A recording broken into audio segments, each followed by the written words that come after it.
Step 1, wake up early, gonna rise with the sun. Step 2, get some good, some food in you. Step 3, think real hard about what you wanna be. Step 4, everybody just do your thing. Wake up, today's gonna be a good day. Wake up, today's gonna be a good day.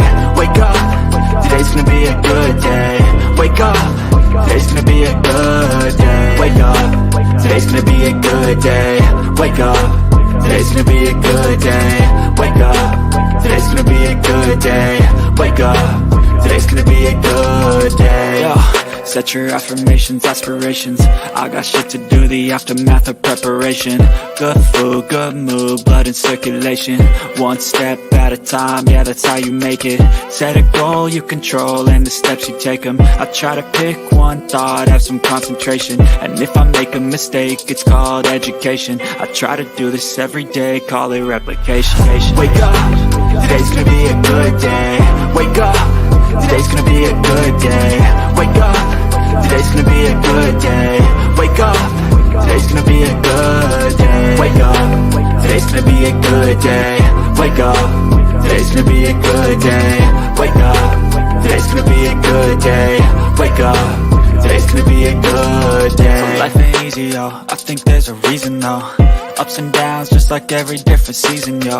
Sometimes I'm high, other times I'm barely breathing, though. I always gotta fight and hide from the demons, yo. Negative thoughts are poison, they rot. Head full of flies, so here come the clouds. They'll never stop unless I can swap all the bad for the good in my head when I'm lost. Yeah, so I'ma fake it till I make it. Positive thoughts are overtaken, I got patience. One day at a time is how you operate a cadence. A flow, you grow, you show yourself a foundation. Stay away from all the shit that causes temptation. I know that I like to do it cause it's sensation. I live my life in my head like a narration. Don't expect greatness, do my best, man, I'll take it. Wake up, today's gonna be a good day. Wake up, today's gonna be a good day. Wake up, today's gonna be a good day. Wake up, today's gonna be a good day. Wake up, today's gonna be a good day. Wake up, today's gonna be a good day. Wake up, today's gonna be a good day. Wake up, today's gonna be a good day. Wake up early, gonna rise with the sun. Step 2, get some good, some food in you. Step 3, think real hard about what you wanna be. Step 4, everybody just do your thing. I have a question for you. If you woke up this Friday morning and you looked in your bank account and there was $10,080 magically there, and you're like, wow, that's amazing. But the only stipulation is you have to spend it all in 1 week and it'll be gone. And then the following week, you'll get another $10,080 deposited, and so on and so on. You can spend it however you want. Or if you don't spend it, it disappears. Would you spend every cent every week, or would you allow it to be wasted and taken away from you? Well, guys, this Friday, you're going to wake up and there's going to be 10,080 minutes that God has given you for the next week. And you can spend them however you want, or you can simply waste them. Guys, I highly suggest that you spend every minute of next week doing amazing things, and don't allow 1 minute to be squandered, because you never know when God won't deposit another 10,080 minutes in your life, guys. Go out and live a great life. Welcome to the Bullhorn Betty Coffee Club.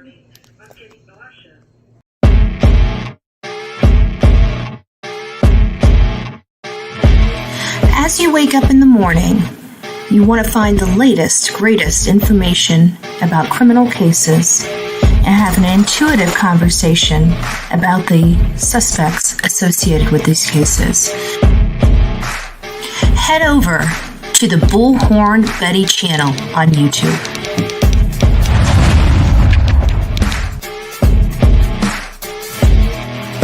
Get breaking news right here on the Bullhorn Betty channel. Welcome to the Bullhorn Betty Coffee Club. Enjoy your stay and enjoy your day.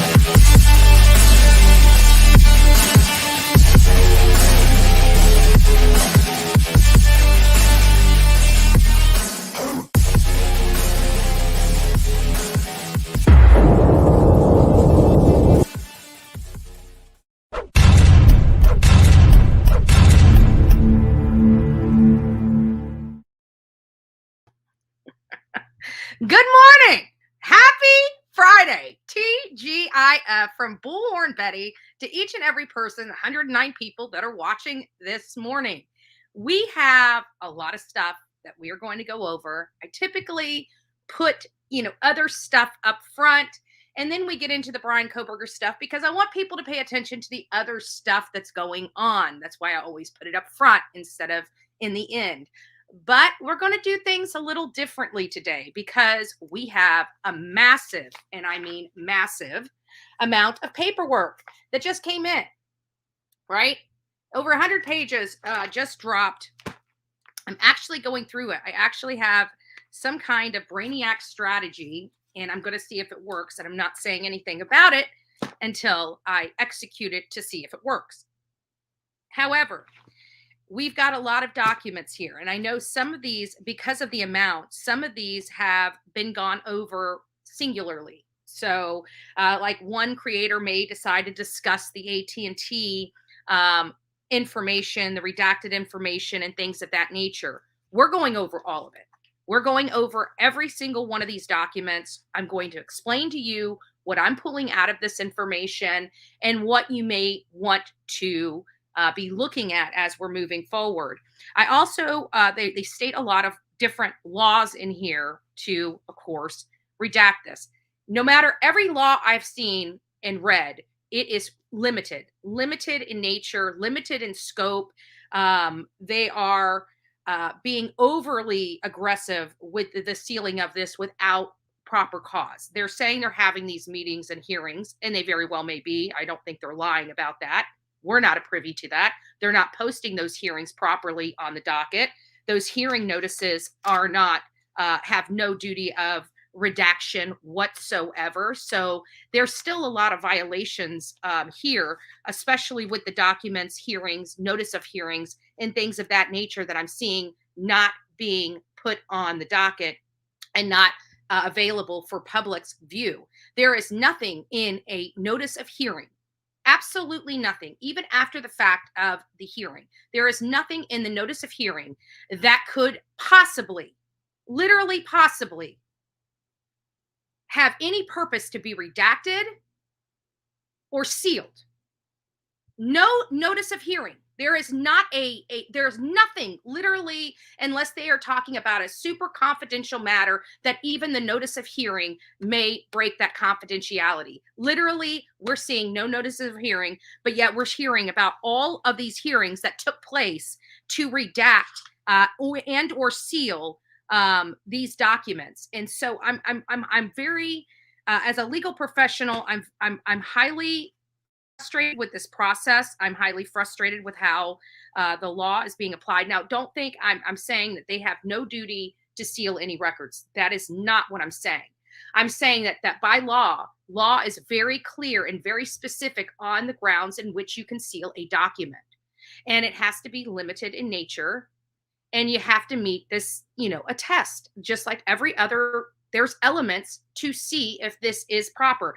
And even in their even in the laws that they list here, it specifically states with specificity that they have to go with the least restrictive. Like, it states that right in there, and they're not applying that at all. They're going to the most restrictive possible measure to keep all of this information out of the public's eye.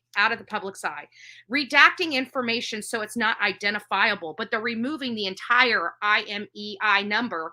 And that's not necessary under redaction. You only have to make sure that it's redacted so much so that it's unidentifiable. And they're removing the entire number. I'm saying that there's problems with all of this, and I'm saying that it is becoming very clear to me, especially with all the high profile, because we really don't cover a lot of low profile cases on the Bullhorn Betty channel or any other person out there. I mean, we have smaller channels that like the smaller stuff. That's why they don't grow. They don't have, that market for, they started out. It's kind of like, so our smaller channels are kind of like our smaller local news conglomerates that the mainstream media has. So these small local channels are what, bring up. So we watch all these tiny little small channels because they bring up stuff in their own community. We evaluate it. We find out if this meets what we usually cover. Does it hit all the boxes that make it a story that this channel covers? And if it does, then we will cover it. But it's usually those smaller channels that bring it up first, just like for mainstream media, it's the local news that brings it up first, and then their parent companies and so pick it up and make it more of a national story as opposed to a local story. So those types of things still happen here, even on YouTube, similar to that of mainstream media. And this is one of those cases. But we have a lot, and I've got something that nobody has brought up, and we're going to get to it at the end of this show. And it's about a triple homicide where 2 young children are deceased. And I was actually surprised that nobody, at least that I could see on YouTube, has really brought this particular case up. It's a little shocking, to say the least, of all the people involved. And I definitely it happened in Pennsylvania, which, I know Pennsylvania has some rough areas, but something like this was just, I wasn't expecting it to be from Pennsylvania, if that makes sense. So good morning, everyone. Kathy S., the first to say good morning to Bullhorn, Betty, and chat. Nice to see you. Skittles in the house, the real me too. Good morning, Gigi for life. Who else do we have? Sonia's in the house. Good morning, love. It's always nice to see your beautiful face. Actually, I don't see your beautiful face, but when I see your name, I see your beautiful face. Along with like the real me too. Like I love the real me too, right? Let's see, who else do we have? You guys, Mama, Alabama Mama of 4. Good morning. Good morning.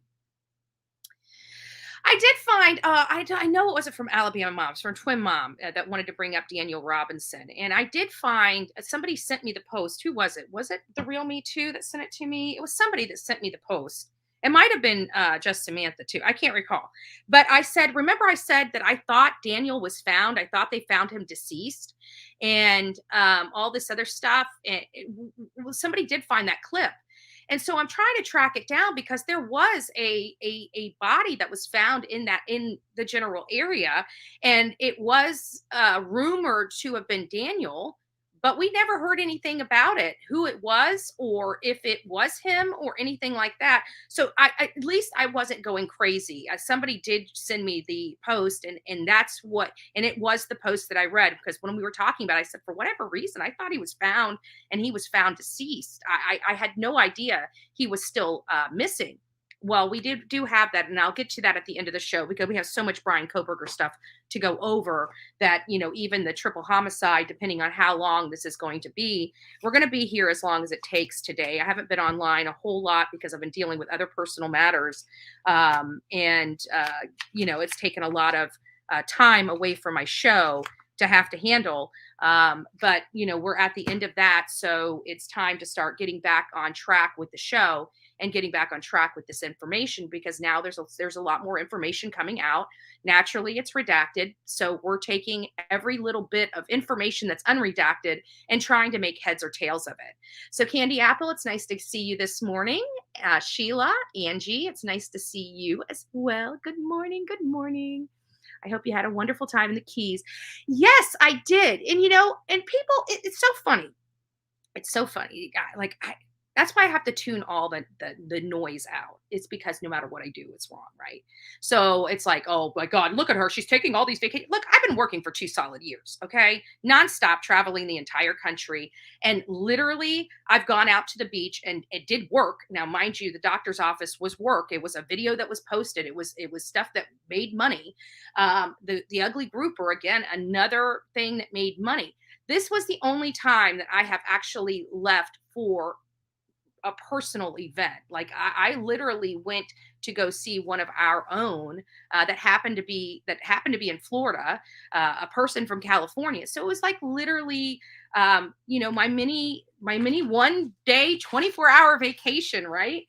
And I enjoyed myself. I really did. And I didn't have to partake in all the wild, crazy, lively stuff that happens at night. As a matter of fact, I was out of Duval Street before 6 p.m. I took all that footage, I think from about 3 to 5. And I think I left there about 5:30, and I made it to where Mab was about a quarter to 6. I sat and ate ice cream with him and his wife, and we sat and talked about, certain stuff. And I was telling about some strategies I was working for this particular case. We just had a good overall conversation. And some of it was about the work. Some of it was just personal stuff, getting to know one another. I mean, we all have seen each other online, but we've never personally met. You just get a different type of vibe. This is what I can tell you guys. Mav's wife is just this adorable, like she's definitely taller than me, but she's still an adorable little petite thing. Like she's just a tiny little thing. Super, super nice. Super, super. Mad is super, super nice. But I didn't get to meet. I think their niece might have been sleeping or may have been down at the pool or something like that. So I didn't get to meet their niece that was with them. But we did get to sit down and just chat. And we literally, I don't know if we shut up the whole time we were there. And I was like, okay, well, it's getting late. I need to go.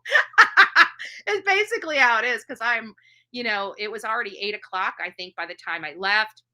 And of course, I went back to the room and went live just to let you guys know that, I did meet up with Mab. Everything went great. But I just had an enjoyable time on the strip during the day. It's not crazy. There's a lot of people that are just really docile. But listen to this.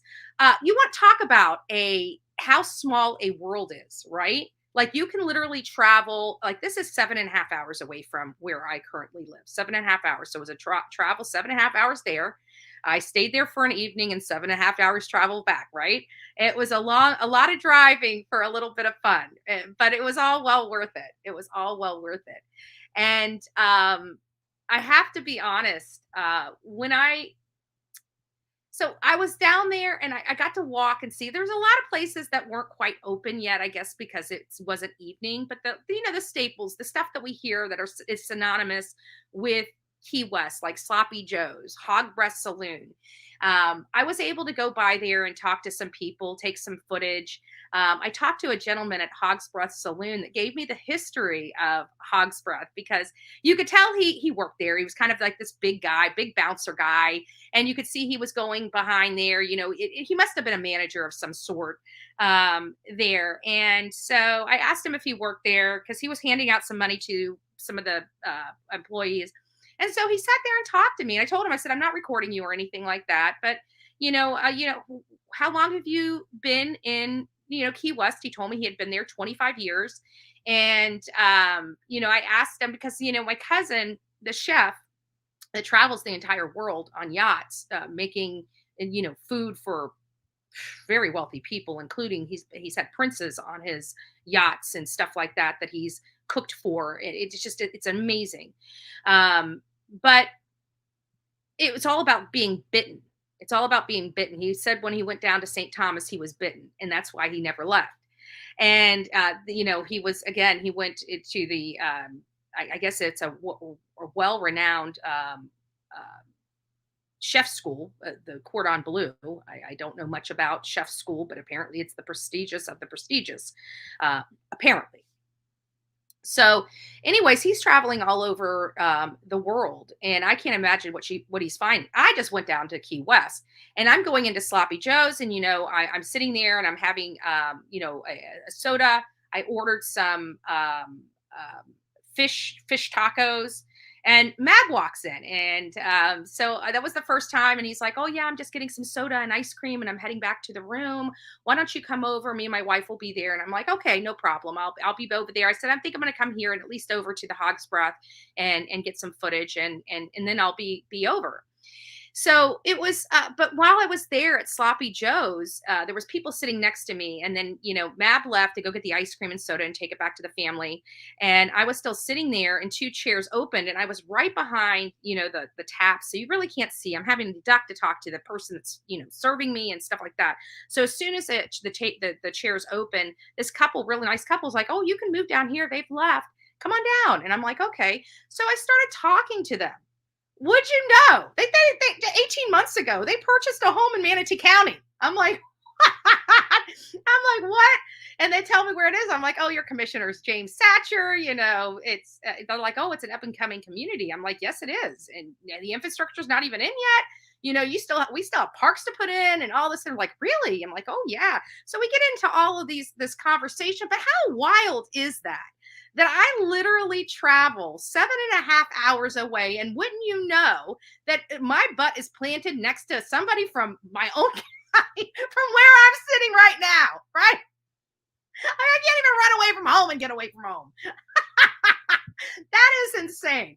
So I made a new friend. I made two new friends. I met a husband and wife. They were military. So they were talking about military and stuff like that. So we had a really good conversation. But it was just wild that I'm sitting here 7.5 hours away and speaking to a neighbor in the flesh. Everybody in Manatee County must have had the same thought. Head to Key West, right? So good morning. All right, guys. Everybody else, I know that there's other people in here that I haven't had an opportunity to get to. So I'm just going to say a blanket good morning to all my beautiful mods that are in here, making your time here in the chat, fun and exciting, I guess. You know, we have a lot of conversation that goes on in the morning. Twin Mom, good morning. I see you in the house. Midnight Nurse Carla, good morning. Elfig. So all the I Dumplings in the house. Okay, I see all you guys. I see all you. So good morning, everybody. Good morning to all my coffee beans. There we go.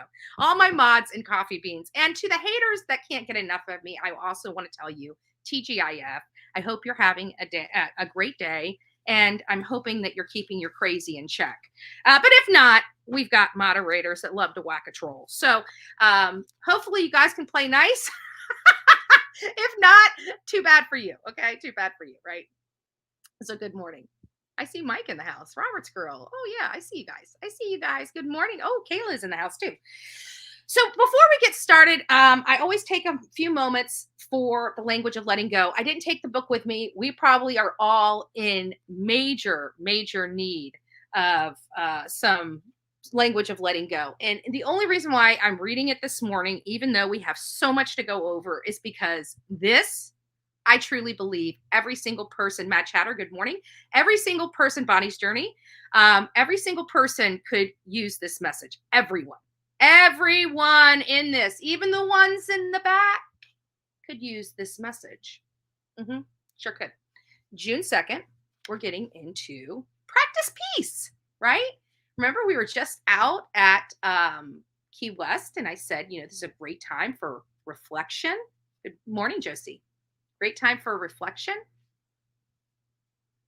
Angels, nice to see you. So practice peace. I think that change often slips in when we're relaxed inside of ourselves. Relax, calm yourself down, breathe consciously. You don't have to take a nap to relax, but sometimes it helps. So does taking a hot shower, walking through a forest, wading in a stream, drinking a cup of tea, we'll say coffee.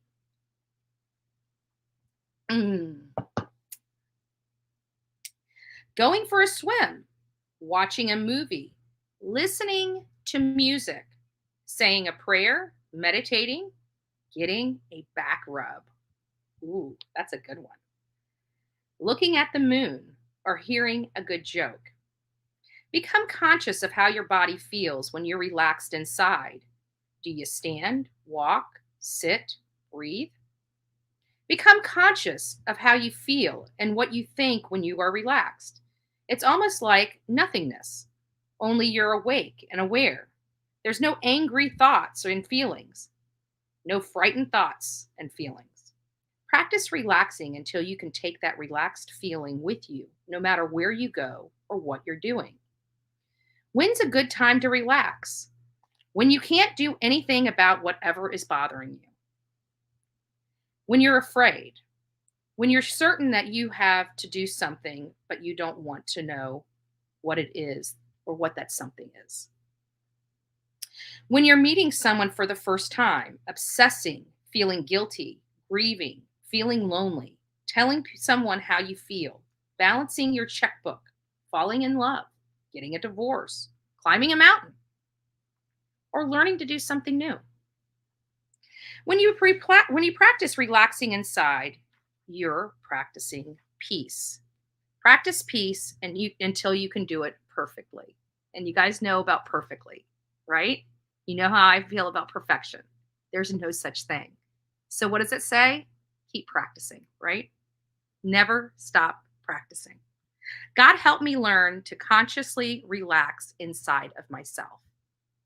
So, QO, what I'm reading is called The Language of Letting Go. It's a book that I've been reading on this show for a little over a year. I find that it's a great meditation type of reading. It's a great devotional type of reading. From a codependency author, codependency to help break codependency, and her name is Melody Beattie. She has many of these language of letting go books. So we actually have this one here with this cover. There's another cover like this that's teal. And we also have the journal, which I don't have the journal in here, but we also, follow the journal as well. So I just thought it was right up the alley, especially in light of the Key West trip. When I opened it, I'm like, yep, this is what our audience needs to hear today. You know why? Because it's what I need to hear today, right? And guess what we're going to do? Like, I almost want to do a field trip. Like, I maybe tomorrow, maybe later today, depending on how long this live is. Maybe we'll take the field trip. I'm all about practicing, and I'm all about leading by example. So maybe we need to have a road trip, and we need to go. Oh, well, you're not going to be in the shower with me, okay, guys? Sorry, guys, it's not happening. Okay, take the hot shower. That I'll do alone. But we can walk. I don't have forest around here, but we do have rural areas. Maybe go for a walk in a park. Oh, am I not plugged in? Hold on, guys. I think I'm unplugged somehow. Oh, sorry. I'm getting a low battery alert and realize I'm not even plugged in. All right, let's plug her up. Let's plug her up before we go down, right? There we go. We heard the ding. So maybe I'll go for the walk in the park, right? Why not? And it also says wading in a stream. That'll be fun. Drinking a cup of coffee. Well, we're doing that now together. Going for a swim. There's plenty of pools and other places that we can go. Go watch a movie, listen to music, say a prayer, meditate. Maybe we can do a couple of these things in a park. I even got a free back rub from Essentials. My stepdaughter bought me a gift card in 2019. I still haven't used, but it clearly states on there. The value is still, no matter what their prices are, the value of my gift card will never go away. So I still have that. And even if the massages went up to $75, I got a $55 gift card. So maybe we'll do the back massage and look at the moon. I'm a little different with the moon because I don't know, when I first moved into my house here, one of the things that my husband and I, which is now my ex-husband, as many of you know, one of the things that we actually enjoy doing is our backyard. We don't really have a whole lot in the backyard. Well, it does now. I need to remove a lot of the crap that was put in the backyard, especially the dividers and fences and how we had it all set up for the dogs. But at one time, before the wooden fence went in, before the dividers in the backyard went in and all that other stuff, it was just an open backyard, a large open backyard. And we had this one little tiny circle table with two little chairs that sat literally in the middle of this yard. And every night, and this is back when I drank a lot. I don't really drink. People try to allege that I drink a lot. I don't. I occasionally I'll have. I think the most I'll have at any given time is 3 cocktails. I mean, literally, that's the most I'll ever have. That's like over an hour to 2 hour period. Hardly anything that anybody could equate to having a problem. But I digress, right? But back in these days, we drank like, I want to say a 12-pack or a case of beer, like literally nightly. It was probably the reason why I was so heavy was the beer consumption I had at the time, right? I mean, literally, as soon as I got a divorce, I lost like 30 pounds, like in a matter of months. And that was because I quit drinking. I wasn't drinking with the hubs anymore, right? I didn't have to drink to deal with them. I'm just joking. But we'd go out there and it was always a nice time. So we'd sit at our chair and we would drink our beer.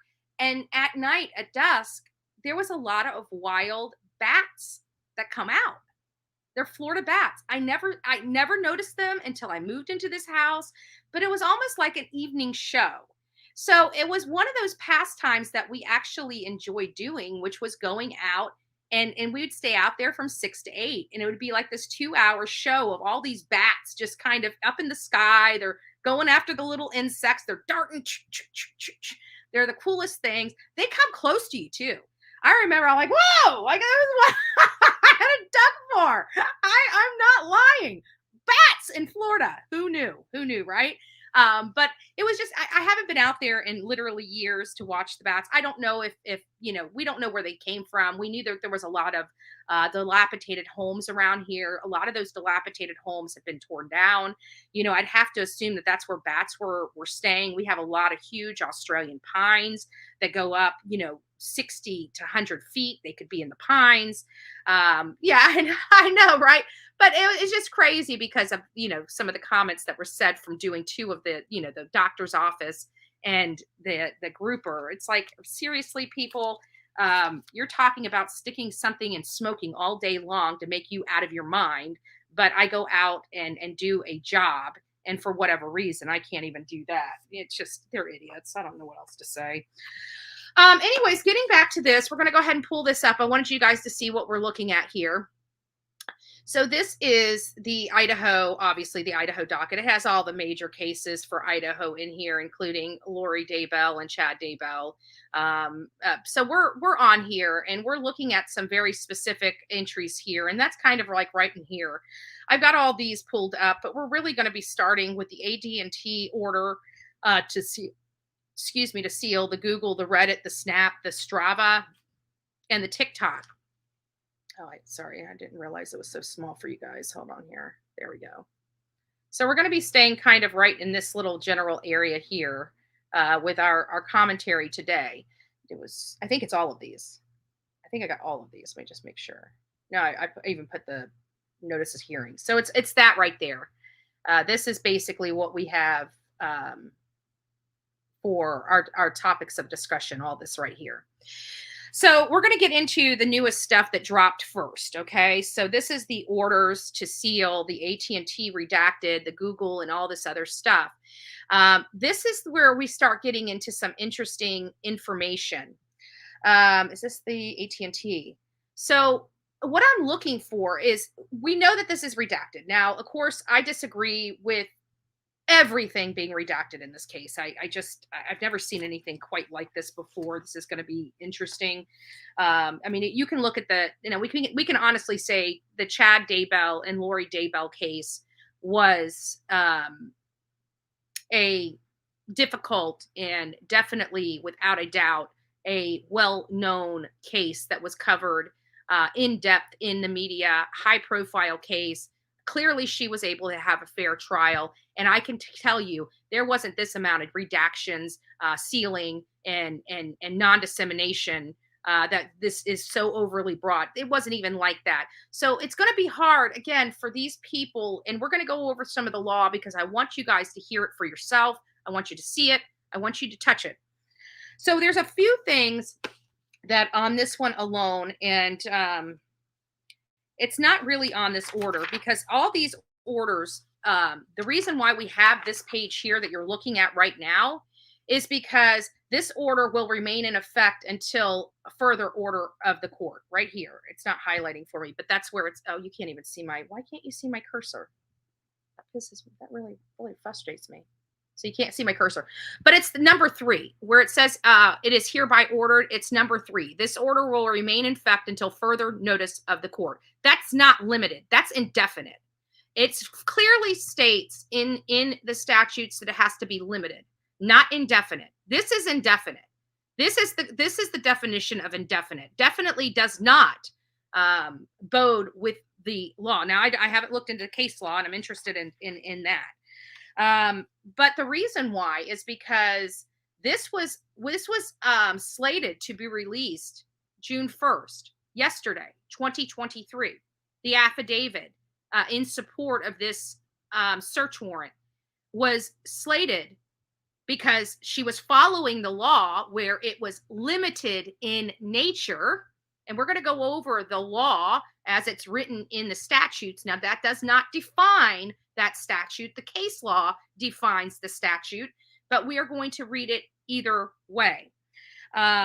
So they went from releasing this on June 1st, 2023 to sealing it indefinitely. Again, the codes, the Idaho codes, do not bode with this new law that Moscow and Latah County are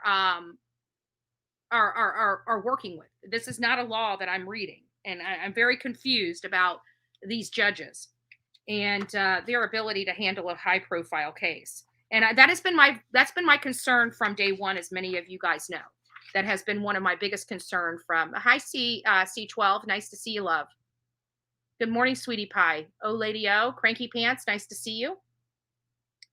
So we get to the temporary motion to seal. What can we garner from this motion to seal? Well, first of all, if you see the very first paragraph, it talks about the Idaho Court Administrative Rule 32G1 in Idaho Code 74-124 it even says for temporarily, limited, not indefinite, temporary. So what kind of information can we garner from this? Well, the first thing that we're going to be garnering from this right here is a few of the things. Now we can hear it's depriving a person of a right to fair trial. Everything is at this point in the laws of, there is not one thing, even a notice of hearing, even submitting a notice of hearing on the docket about how you're going to seal these documents and hear the arguments of these documents, do not interfere with the person's right to a fair trial. It just doesn't. We see 3 notice of hearings in the entire docket. How are they able to seal these notices of hearing? They have to notice it by law. They have to notice the parties of hearings. Why are the notices of hearings not being presented on the docket? Definitely has nothing to do with depriving a person of a right to a fair trial. Constitute unwarranted invasion of personal privacy. This is a public case. Your personal privacy is gone. Bryan Kohberger has no right to privacy. He's in jail. I don't know if you know what that means. That means you lost your right to privacy. Innocent or guilty, you're in jail. You have no privacy. None. Disclose of identity of confidential sources. People wanted to know, like, who are the confidential sources? But they do state in here that this will disclose identity of confidential source. Interesting. And disclosure of investigative techniques and procedure. Anybody that follows true crime already knows investigative techniques and procedures because we use them ourselves, because we've watched so many trials that at the end of the day, you know, they're required to tell their investigative techniques and procedures in order to get the conviction. So this idea that their investigative techniques and procedures are some kind of secret weapon or, you know, it's a standard practice that law enforcement uses. You're going to be disclosing it anyway. And I hate to tell the courts, the investigative techniques and procedures have already been disclosed. They were disclosed in the Alec Murdaugh case. They were disclosed in the Letitia Stout case. They were disclosed in the Lori Daybell case. They will be disclosed in the Bryan Kohberger case. They will be disclosed in the Chad Daybell case. They will be disclosed and disclosed. Their techniques and procedures are well known if anybody watches any type of trial, which we all have done in the past. So I have a lot of, resentment. And it further states in the wherefore clause down here. Oh, I can't see my cursor now. In the wherefore clause, it does say court temporarily seal from the public. To temporarily seal from the public. What they have now done is sealed it indefinitely. Again, it's defining legal jargon. Every word is legally defined. Temporary definitely is not defined as the same as indefinite. Big difference. So we're going to get into the actual, is there anything in this order? So I'm going to skip over the actual order. We've got a lot of information. Okay, so here we go. We're going to be on the return of the search warrant. Let me get to the return of the search warrant. So right here, I find it interesting. One of the first things that I find interesting is on the actual affidavit, Lawrence Mowry's actual affidavit, which of course is redacted. He goes on to say that he's employed with the Moscow Police Department, has been trained and qualified as a peace officer for 12 years. And on March 30th, he obtained, so let's put this into perspective for our audience. Hello, me Marie. Nice to see you. Nice to see you, Allie. Pebbles, I don't think I said good morning to you. So a couple things that I see is that April 3rd is after. So we had a lot of, if you guys remember, a lot of search warrants. Let me go back here so you guys can see. We'll get back to that in just a second. But we had a lot of search warrants that went out early on in this case. And this was prior to the arrest, because even though these were added on February 28th, these were prior to the arrest of Bryan Kohberger. Let's see if we can see. Here we go.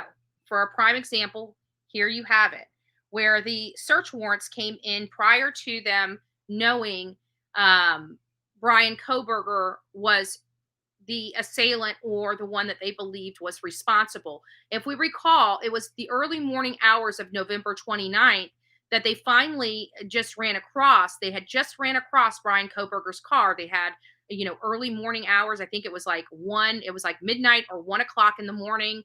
They had an officer out there that identified there was a white Elantra in the parking lot, and it was assigned to the Steptoe Apartments and Bryan Kohberger. That was the first time law enforcement, in my belief, learned of this man named Bryan Kohberger, and that was on the early morning hours of November 29th. And again, that was 16 days from the date these kids were killed. Good morning, Struggle. So I do find that, and the reason why I'm telling you that is because in this particular matter, this is after that Bryan Kohberger is arrested. So now they know who he is. Now they're being more they're using more specificity in collecting the information necessary. And so we're hearing here that the warrant is served right here. I wish it should have let me highlight it, but it won't because I didn't download it. It's frustrating. But number four on this particular thing, this warrant was served on April 3rd, 2023 by email to, and I'm not sure why they redacted who they sent the warrant to. I mean, this is to AT&T unless they specified the person's name. But again, I'm not understanding why that they would redact that information. However, they go on to say that on April 12th that they received the email from AT&T, which contained the requested information and prepared an inventory of that information. And of course, the inventory, another fully redacted, nothing on here, and you cannot tell me that in this request that you're in and those that are in the request are redactable. You can't redact an entire, you can only redact the specific information required to be redacted. So in other words, you want to make sure that there is no identity or identifying information that can place a person, even an IMEI number. If you remove the first few numbers, there is no identity associated with that IMEI number. Yet they're removing the entire thing. I don't think that is necessary here. They're doing it, in my opinion, this is starting to become a waging war between this court and the media and the public. The courts have waged, in my opinion, maybe a little strong language, but have waged war on the release of public information related to these cases. I say that because it is very clear they don't have a problem violating the law. The courts have no problem violating the law whatsoever, in my opinion. They're misreading the law. They're going to say, oh, well, we just misinterpreted it, but it doesn't matter. At the end of the day, I'm telling you that non-dissemination order will be changed, or it will go up to the Supreme Court. And I believe without a doubt, it will be successful in the Supreme Court. What this lower court is doing is wrong. I'm telling you all that. I do believe, I believe that that they have a right to seal certain details of this case. They're sealing everything. That is overly broad under the law. When you can't even get a response from a mayor about how the community is healing, you have an overbroad order. It's a violation of law. I want to make that clear to all of people, the 300 people watching this show. The judges in this matter are violating the law. They're violating the law. Getting over here to the actual search warrant, I found this very interesting. It goes on to say that this is related to the premises and evidence of a crime related to homicide and burglary.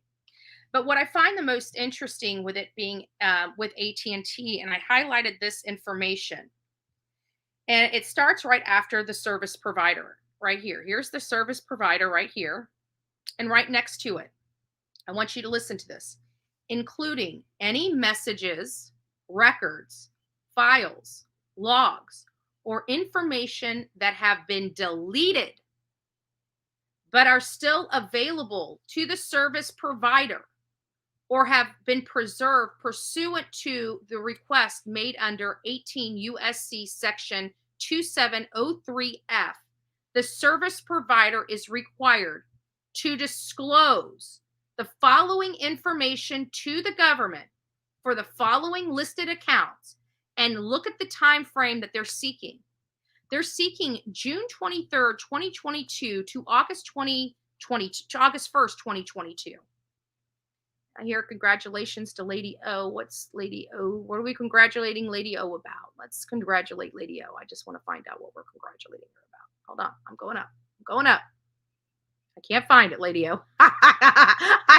Just Samantha, I see you. Social media isn't what it is now then. They have gone too far in this case. It's not just social media. No, I do believe that there are bad actors in social media. The worst actors I've seen so far, in my opinion, have been on TikTok, personally speaking. I've watched them take statements, factual statements, and flip them on their head.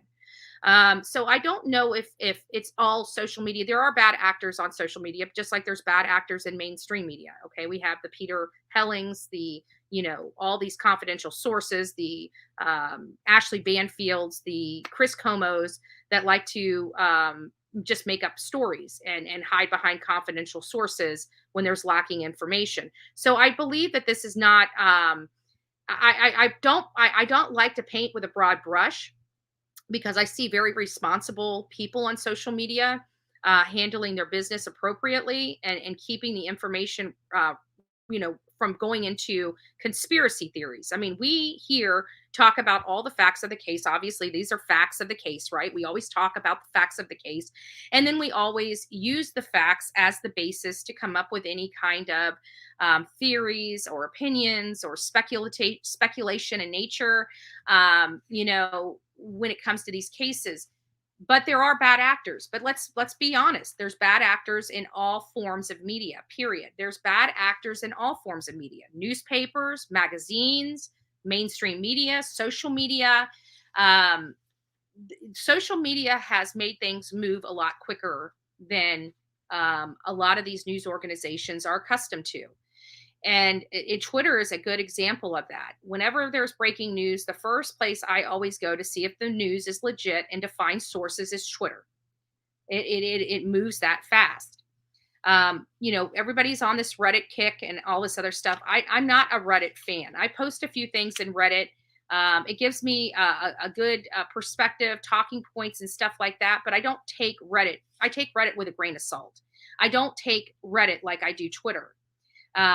Twitter is fast pacing, and it's easy to confirm the information on Twitter as opposed to Reddit, in my opinion. Maybe I'm doing it wrong. Maybe I don't know how to work Reddit. It's possible. I'm not familiar with Reddit. I'm very familiar with Twitter, though. And I trust Twitter. And apparently a lot of you guys trust Twitter.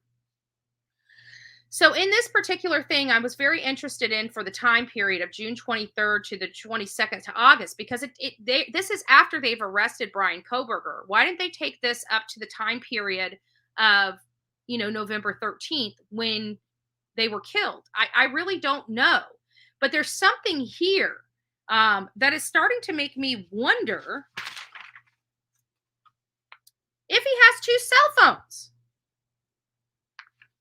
or had a different service from Pennsylvania when he got there and went to a local store and got a new phone and a new phone number in Washington. We have two AT&T numbers listed here, include both historical records, real-time, and provisional records. And what they're asking from these phones are crazy. I mean, not crazy. It's very thorough. What they're seeking is very, very thorough.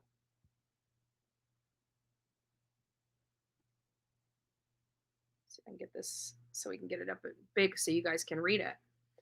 But just getting back to it, Samantha, yeah, I agree with you. I agree with you in part with your statement. I do.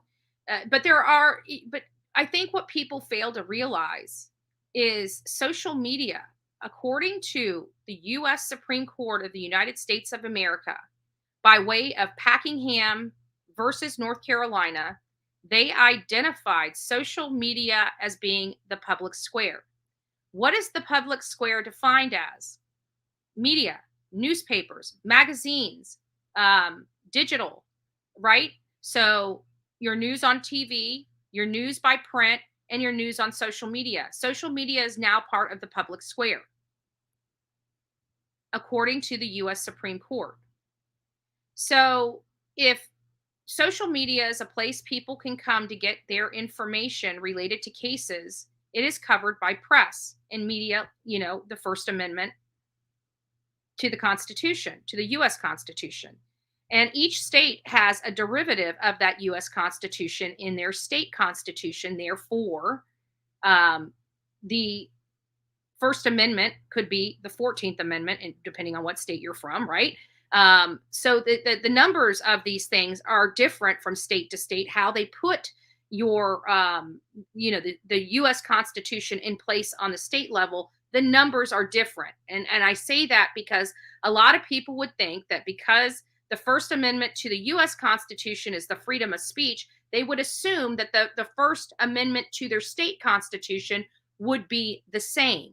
It's not, and not in all cases. It may be, but it usually is not. So I just wanted to clarify that. I know it's confusing, but it is just that. It's confusing, and that's why it takes people that are trained in the law to understand how it works. But the questions that they're asking, the information that they're wanting from AT&T for these two numbers. And by the way, we do have a poll going on, and we had 235 votes. I'm going to give you guys just a few more minutes. Well, I want everybody to have an opportunity to vote in it, but we already have 235 votes with 307 people in the chat room right now. So I'm about to close this out because I would have to say just about every single person has been able to vote in this. If you have not voted, you have probably about another 30 seconds to get your vote in. Do you think Bryan Kohberger has two phones? This has been a topic of conversation for many across social media that I have seen. Now, I'm going ahead and closing out the poll. Our poll was, I figured it would be close to 50-50, but it seems like our channel believes that he did actually have two phones. Dickie, Kentucky girl, nice to see you. Good morning. Tashi, good morning. I didn't see you in there, but it's nice to have you. Thank you.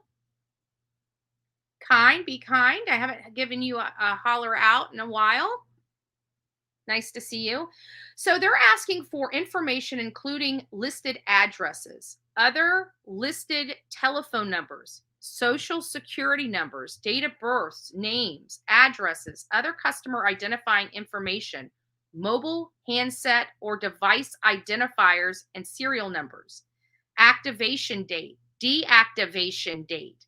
So it's possible he had a phone that could have been deactivated. But I don't know if you guys noticed, but I carry two phones around with me as well.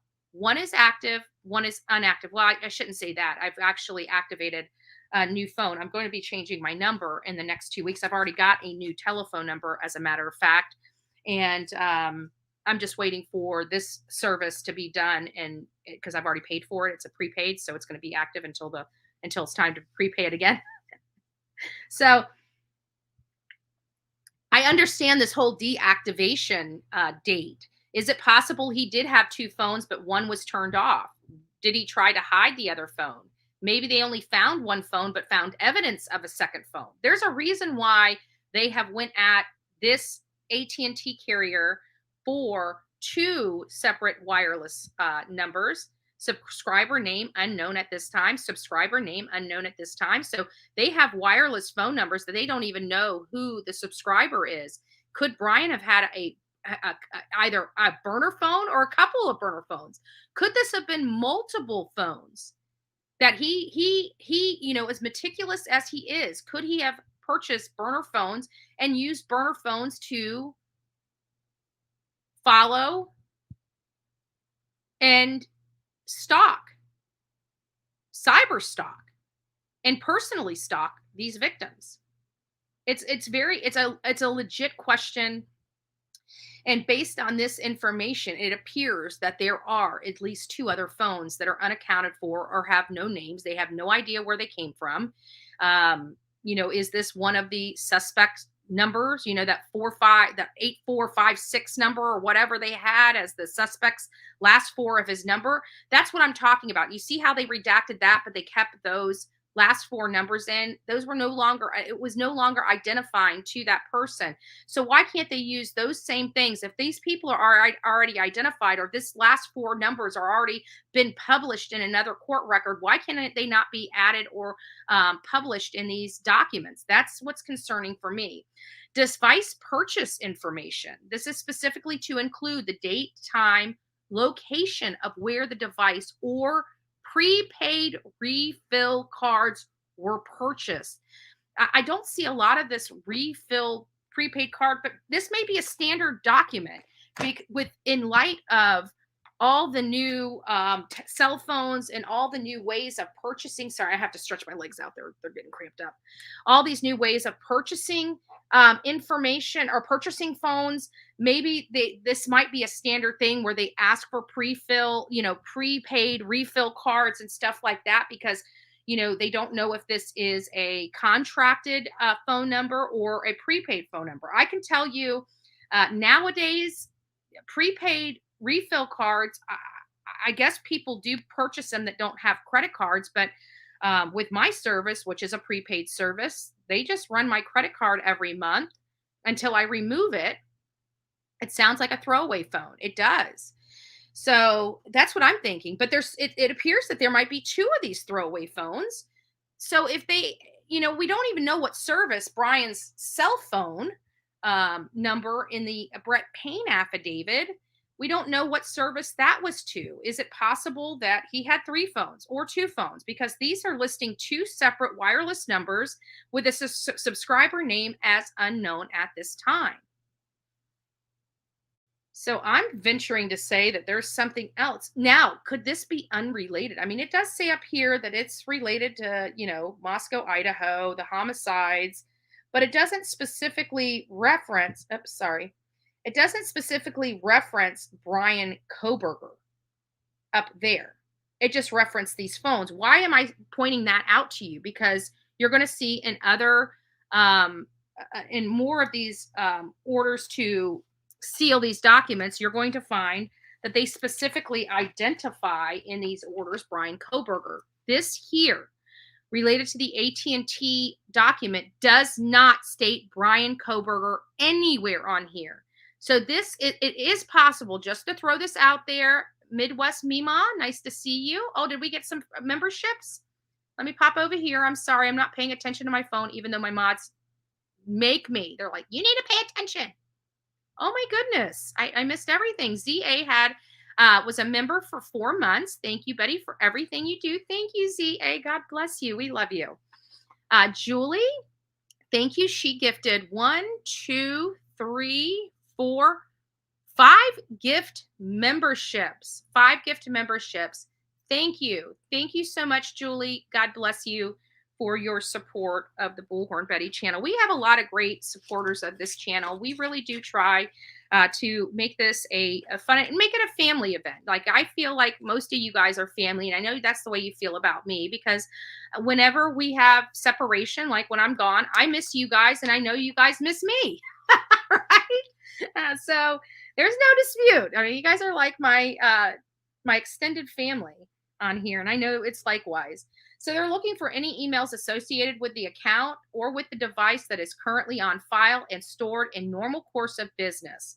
Let's look at what they're really looking for. I think this 4 is a lot of great information, but it's not really all the stuff up front. It's the last sentence here in number 4. Can you see this? Okay, it's the last sentence right here. If you can see my cursor, it's a very small cursor up on the screen, but there it is. And it says, in addition to voice calls, this would also include any detailed records showing text messages, MMS messages, or data activities. So they're asking for call details, including reference of all known outgoing and incoming calls associated with the account, dates and times of calls were made, the duration of calls made or received.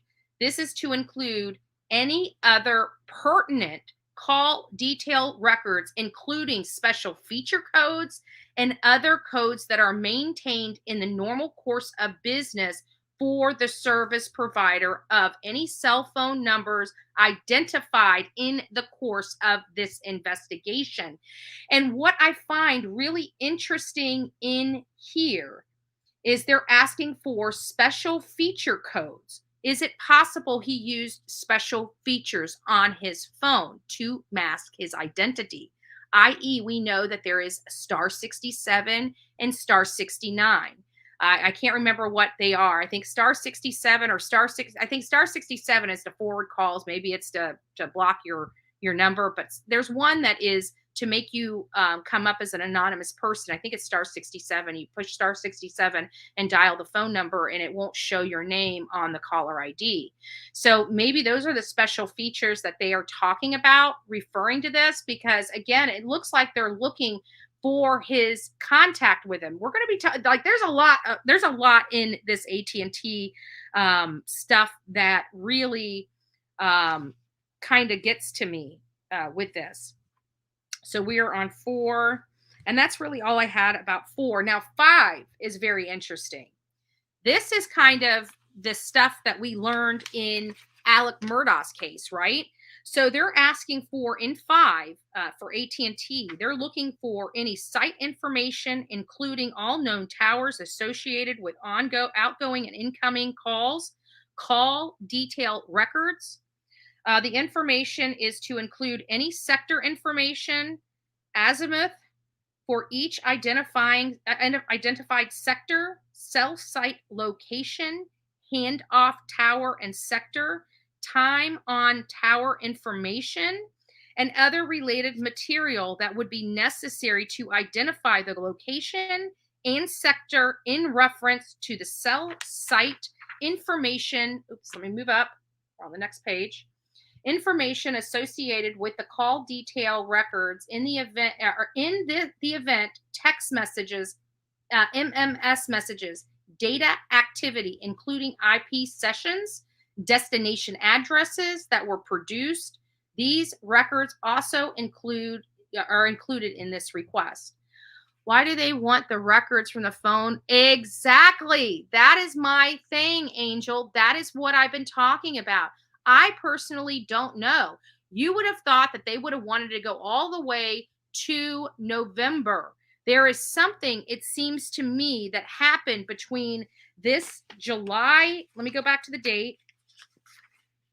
This June 23rd, 2022 and August 1st, 2022, obviously law enforcement believes there is some damaging information that can help them find answers in this case and in this matter during those times. So it sounds to me that's being so specific in that area, June 23rd to August 22nd, that window, it seems it's premeditated. Yes, but if we yes, Kathy, but if we look at the Dateline episode that came out, it was stated that he, by his confidential sources, that this knife and sheath were purchased before Bryan Kohberger ever left Pennsylvania. To me, that action there was the premeditation. He and we got that right. If that anonymous source is true, remember we hear a lot of these anonymous sources because Ashley Banfield came out with the anonymous sources that the victims' IDs were in the glove box, in a box in the glove box, right? Remember that? She said, "Oh, my anonymous source says the IDs belonging to the victims were found in a box in the glove box of his car, according to my anonymous source." And then we have weeks later another anonymous source completely contradicting that statement from Ashley Banfield. So these are the problems that we have with the confidential sources. And this is why we come up in arms when we hear these confidential sources, especially from Ashley Banfield, where we know she will lie to her audience in an effort to get a click and a view. That's why she's been fired by just about every job she's ever had. Yet these stupid corporations put her back in to lie and make them look foolish, whatever. So now we're going to number 8. We know number 7, it's about, the proximity and location and cell tower reference and location and blah, blah, blah. But 8, I've highlighted almost the entire thing because this is one of the items that we learned really well, that was really kind of put in understanding for us during the Alex Murdaugh trial. If you guys did not follow the Alex Murdaugh trial, I have covered it extensively on my channel. You can go to my channel and search Alex Murdaugh and find all of the videos related to his trial, related to, I even went on his property. I went behind the gates. I saw where Paul Murdaugh and Maggie Murdaugh were murdered. I saw the location where their bodies would have been. And I hope you guys find that information. But the trial really helped us identify how they tracked Alex Murdaugh. And we learned about the RTT with the Verizon and the range and how they can find latitude and longitude by the real-time tool, the RTT. So number 8 covers that. And it says location information can be in form of historical records. This would include any reports of device activity that would include the proximate latitude and longitude of the device at the time of the activity. Remember, when we were talking about this particular case, I've said over and over again, everybody's like, oh, Dylan Mortensen's going to be the star of the show. No, she's not. She has a little tiny crumble of this story. The people that are the true, main characters of this trial are going to be the expert witnesses. It's going to be all this digital forensic data that's going to be the star of this trial. It's this stuff right here that's going to identify the movements and the movement patterns of Bryan Kohberger in and around the time. And then that might be it. They may have gotten all of his stuff. The Brett Payne affidavit shows all the stuff in and around the time of the murders. This is before. Now they're trying to find out what was he doing prior to when he got into town. So they must have an identifying marker, something that says that June 23rd, 2022 must have been the time that this activity started, or maybe it may be the time that Bryan Kohberger moved into the apartment or moved into the area. So we don't know why that weird time frame, June 23rd to August 22nd, I believe, August 1st, 2022. We don't know why the time frame, but there is a reason for it. They're very specific in the time range. So there must be something there. There has to be something there. So they're asking for all this information, the estimate margin of error. So they're even asking for estimated margin of error, direction, and distance from tower and other location related to information commonly referred to as real-time tool or RTT, timing, advanced information, location database record, which is also lock DBOR. This further includes any other reports similar in nature that would provide an estimate of the cell phone on the service provider's network. They are hunting for Bryan Kohberger. At least that's who we assume. Remember, Bryan Kohberger has not been listed in this AT&T paperwork not one time other than the style of the case. So we don't know if this phone is for him or not. We're assuming that. We're making that assumption. I think the assumption is correct based on the request that they have, but we don't know. We're assuming that these belong to Bryan Kohberger and not some other person inside that home.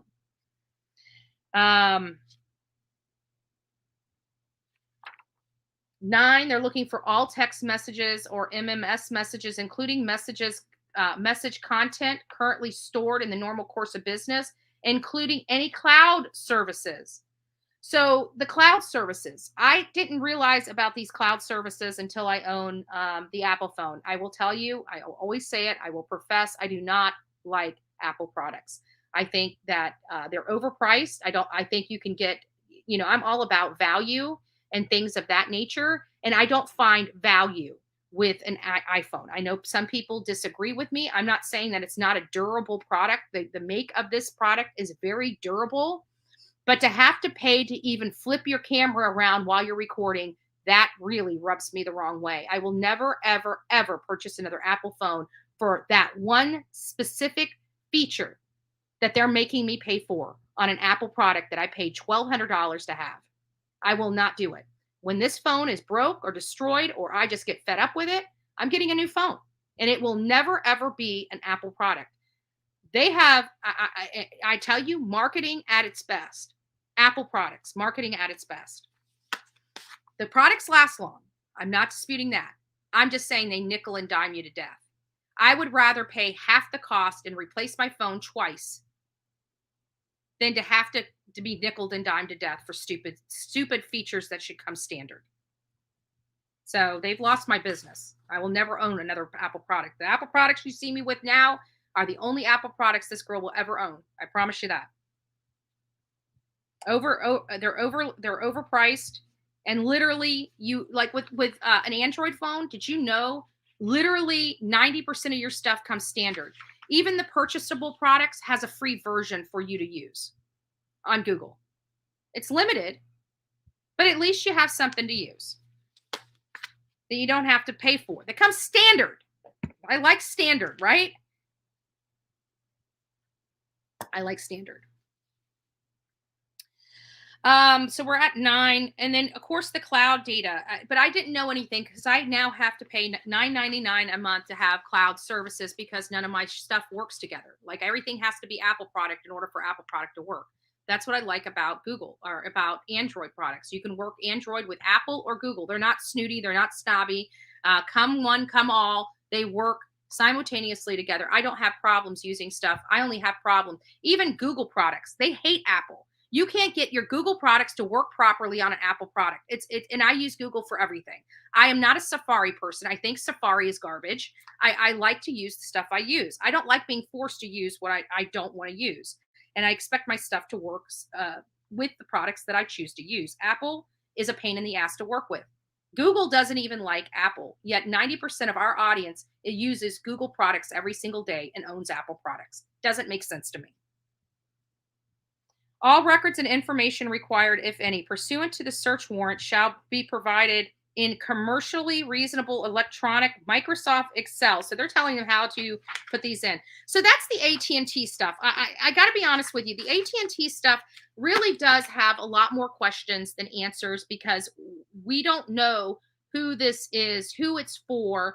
There was an extension of time to return this. All this other stuff is really non-sequential. I mean, non-essential, related to what we're discussing here today. But going on to the next one, which is the Google. And now we're going to go into Google's paperwork, their order. Here it is. And the reason why I'm bringing this up is because if you see here, yeah, hold on. Maybe this is not it. Hold on. Let me look at it. It might be the next one. Hold on, guys.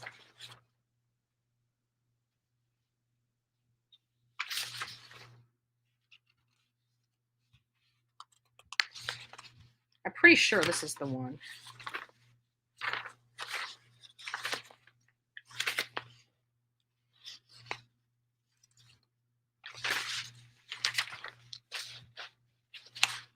Okay, I think this is it. Hold on, it does look like it. Yep. So let me see if I make sure I didn't highlight anything getting up to this page. I literally went through every single document with a highlighter and highlighted everything that I thought was important that you guys needed to know. But every single one of these documents that have been recently posted on this matter recently, I have gone through and read every single word too. So the first place I am coming to is the actual receipt and inventory of warrant.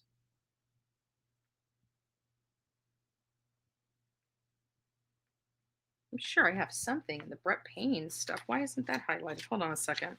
I'm almost positive I have something Brett Payne.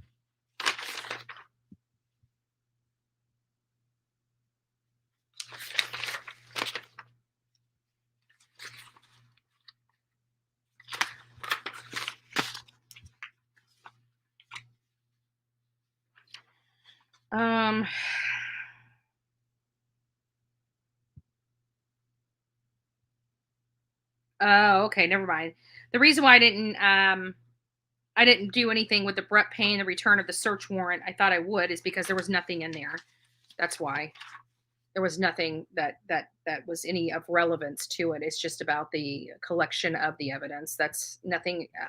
But here, I have a lot of stuff highlighted on here, and I want you guys to look at this because when I go over to the next page, you're going to get it. You're going to get it.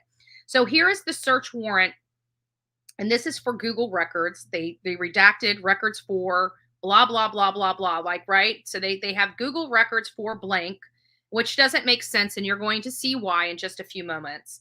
But February 24, 2023 at 9 o'clock, Detective Lawrence is saying that he served a search warrant upon the place and persons described therein as directed by the search warrant. Entrance was obtained by digital service through Lears, L-E-R-S, at google.com.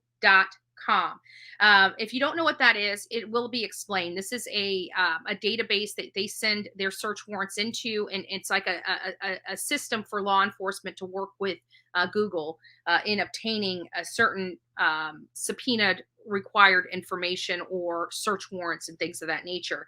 And so the description of the property is zip files of all digital records for the Google account of blank and blank.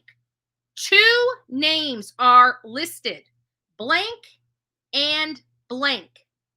Two names are listed, blank and blank. The Google accounts of blank and blank. Is that important? Yes, it is. So they received that on, the copy was given to them on the 14th day of March, 2023, and is in Google's Layers portal. Now, I don't think there's a whole lot in this inventory, or excuse me, in this order. There's not. So the next page, we're going to pass through the order, and we're going to go straight to the search warrant. And so there's a lot of stuff that can be garnered from this search warrant. And this is what is so important to me. Maybe not to you, but to me. This is something that's very important.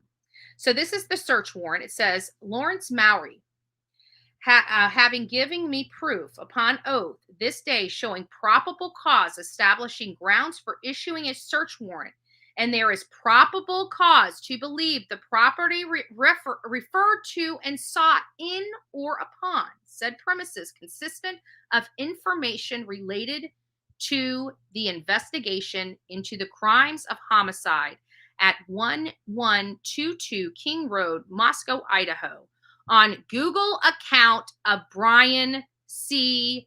Kohberger for all Gmail accounts linked by recovery email, cookie, Android ID, creation IP, or phone number associated with any of the following.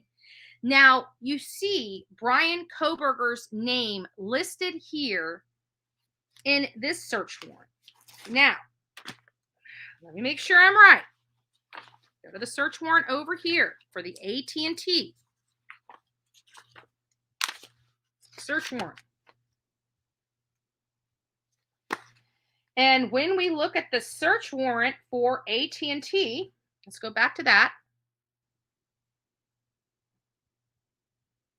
Which one is this? This is the search warrant. This is Apple Inc. No, I don't want Apple Inc. yet. Okay. Give me just a second. There it is. And when you go back to the search warrant of AT&T, if you look right here, in this area right here, Lawrence Mowry having giving me proof upon oath this day showing probable cause, establishing grounds for issuing a search warrant, and there is probable cause to believe that the property referred to and sought in or upon said premises consistent of evidence of crimes of homicide and burglary occurring at 1122 King Road in Moscow on or about November 13th to include user account information, location data, and stored communication held by AT&T. Nothing in here specifically references Bryan Kohberger. However, when you are over on the search warrant for Google, you have it very specifically stated right here that this is related to an investigation of crime of homicide at 1122 King Road in Moscow. So they've removed, there's a few things I noticed. They removed burglary from this section, whereas the AT&T had burglary also included. So that's been removed. And they specifically reference Bryan C. Kohberger for all Gmail accounts associated with him. So this Google search is without a doubt searching for information specifically referencing Bryan C. Kohberger. And they are looking, look at this. They removed the identifiers. They are saying we want anything associated with any of the following identifiers, blank, blank, and blank. They have 3 identifiers there. Are those Gmails? Are those names? Are those victims' names? Are those his names? Are those alias? Could one of those be Papa Rogers? Why am I saying Papa Rogers? Why am I bringing Papa Rogers up right now? Right? There's got to be a reason. Oh, thank you, Jennifer. God bless you. I'm how far away am I? I'm about 15 minutes behind. Oh, thank you. Love you too, love bug. And I've been using your coffee. This is what I've been doing. I did get K-Cups. And I got, oh my God, the most amazing K-Cups ever. Like, I want to order these again. I don't know. I got like this chocolate overload K-Cups. It's got, so good. But I can only have 1 cup of those. And then, so I get my coffee. First thing in the morning, I do a K-Cup while I brew the full pot. And I tell you what, that is a perfect combination. So your thought of every morning. Every time I hear, I think of you. Oh, Lordy. Happy Monday. Oh, did I see Mama Llama in here? It's nice to see you, Mama Llama. Big hugs. Big hugs to you, love. I know you've been going through a lot. You've been on my mind. You've been on my mind a lot. So just praying for you and your family, and I hope you're doing well today. Who cares? I do. Good morning, all. Coffee beans, sending love to each of you. Well, we definitely appreciate that, my little coffee bean that cares. So we've got this. And so like I said, this is a little different because we are actually seeing that they are searching specifically for stuff related to Bryan Kohberger. Out of the stuff so far, this is the first one we came across. There are more. We're going to go over them. But this is the first time we start seeing warrants going out specifically for Bryan C. Kohberger. And they're asking for identifiers. We don't know what those identifiers are. I'm very curious. And then it continues to go on. Excuse me, I'm on the wrong side. It continues to go on. So we have ... So we have 1, 2, 3, 4, 5. And then we have an IMEI number, which is related to one cellular device. Or, you know, it doesn't necessarily need to be a cellular device. For example, I have that hotspot. We all know I have a hotspot. That hotspot runs off a card, a SIM card, just like a cell phone does. My hotspot actually has a cell number associated with it. My hotspot has an IMEI number because it's run off a SIM. You see how this is working? So we're seeing IMEI number, but is that for a phone? And I would venture to say, yes, it is for a phone.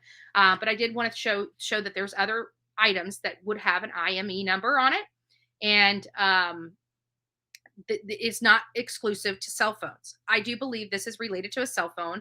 I believe those other 5 dots are related to different Gmail accounts, potentially, or possibly victims. This one is very interesting. They're looking for information between January 1st, 2021 to December 30th, 2022. What is December 30th? You guys remember? December 30th is the day Bryan Kohberger was arrested. So they're looking well before he even graduated to sales. They're wanting any and all information. And this is Google. We use Google for everything. You guys just heard me complaining about how I do not like my Apple product because it does not work well with Google products. I am a Google baby. I love Google. Okay? I love Google. I disable Safari. If that tells you how I feel about Safari, I love Google. This is not a phone. If you're a Google lover like me, stay away from iPhones. Trust me. You'll love me for it later. So they're asking for, this is the information that they're asking for from January 1st, 2021 to December 30th, 2022. They're asking for subscriber information. They're asking for activity logs and connected devices. So I think that's important because this may actually develop another search warrant depending on the other connected devices. They may find that he did, in fact, own 2 phones or had another phone that he disabled and pitched, right?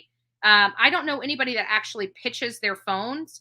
Like I have on my in my office on the bookshelf, I literally have about 15 or 20 phones. They're dead, they're cracked, they're ruined, they're broken, they're whatever. 10, 15 of them sitting on there, and I won't, because I had time to destroy them. And so I won't throw them away until they're fully destroyed. And what do I mean by destroyed?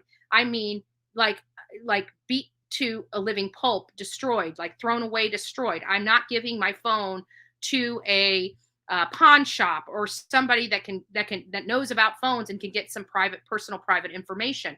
Not only that, but a lot of those phones have a lot of stuff. Many of you know I dealt with a lot of sensitive documents related to my clients. I had a lot of clients that I dealt with all over the state of Florida. I did insurance and real estate services for them. So I have a lot of I can't throw those phones away, just like I can't throw old computers away. I literally have to take the hard drive out of them and destroy them in order to protect and maintain the privacy of my customers and clients. even though I haven't had contact with them in a decade. I still have a fiduciary duty to maintain and protect their information. And so I can't get rid of my electronics. I got probably about 5 different laptops sitting under this bed, from the last 20 years, because I've been too lazy to pull the back off and pull the hard drives out of them and destroy them. I don't trust anybody. I don't trust any company to destroy my personal data. I want to know that it's destroyed, and the only person that can make sure it's destroyed is me. That's my responsibility. So they're asking for, all this stuff. They're asking for email messages, Gmail, including drafts and those in the trash. Your trash is not even safe, folks.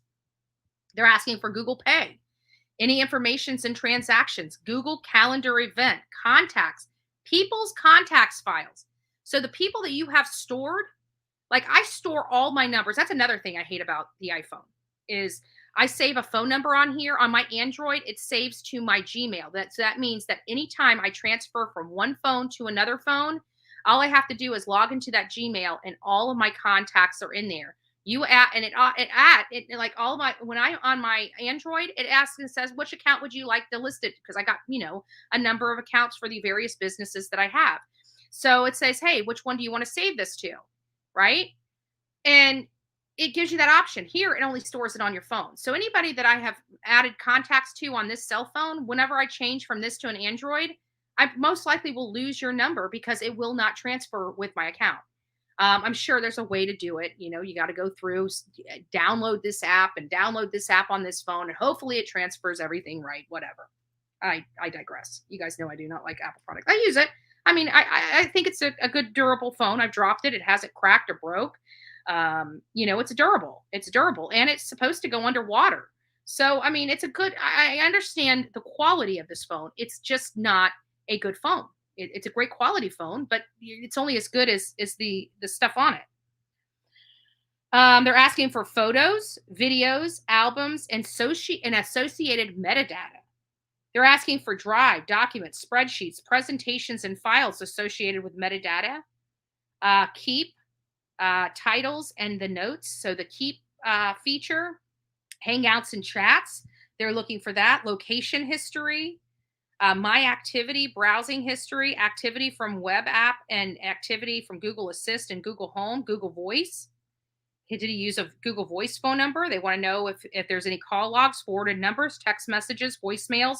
They're even going after YouTube. YouTube registration, email, channel ID, display name, IP log, and account registration information. Android, records for Android devices to include subscriber information associated with accounts, cellular carrier information, device and hardware information, and any Google Play purchases or Google Play application downloads. So they're asking all of this specifically for Bryan Kohberger. So the Google warrant is without a doubt for Bryan Kohberger. All this is for Bryan Kohberger. And then I have this right here highlighted. And it says, this search warrant is issued for a law enforcement purpose. Google is ordered not to disclose the existence or content of this search warrant or information furnished in response to this search warrant for a period of 90 days or until further order of this court. So 90 days appears to be the reasonable time, the limited amount of time that they're allowed to have these in accordance with the law, the standard accordance with the law. They're going to be trying to play some legal maneuvering in trying to argue why they get it. But I'm not worried about it, because I truly believe if that non-dissemination order is not modified to the liking of everyone in a balanced order instead of this unbalanced order, it's going to go to the Supreme Court, and I have much more confidence. I hope the judge doesn't do that. You guys have heard me say that over and over again, that I really, truly hope that the judge does not force this into the Supreme Court, because he's going to make a ruling of the Supreme Court, and nobody is going to be able, at that point, it's going to be done. It's going to be a done deal. It's going to be a done deal. All right, guys. Well, that is it for the Google. I know this is a lot of information. Let me just go through here. We've already been on here for an hour and 30 minutes. I've talked quite a bit. So I'm just going to take a little break. I'm not going off. We're not taking that kind of break. we're just taking a break to kind of get broken, break this up a little bit and to see if there's any questions that I can answer. Broken Stiletto, has anyone else noticed that Bethany is the only one that isn't listed for a victim on the case police page? No, I did not notice that. I did not notice that. That's an interesting point. Has anyone else noticed that Bethany is the only one that isn't listed for a victim on the case on the case's police page? Broken Stiletto, would it be possible for you to send me that police page by email to bullhornbetty@gmail.com? I'd really appreciate just being able to look at it. That's a very interesting perspective, and I definitely think it's something that I would love to dive into a little bit more. If you could kindly send me that, I would be greatly appreciated. It would be greatly appreciated, rather.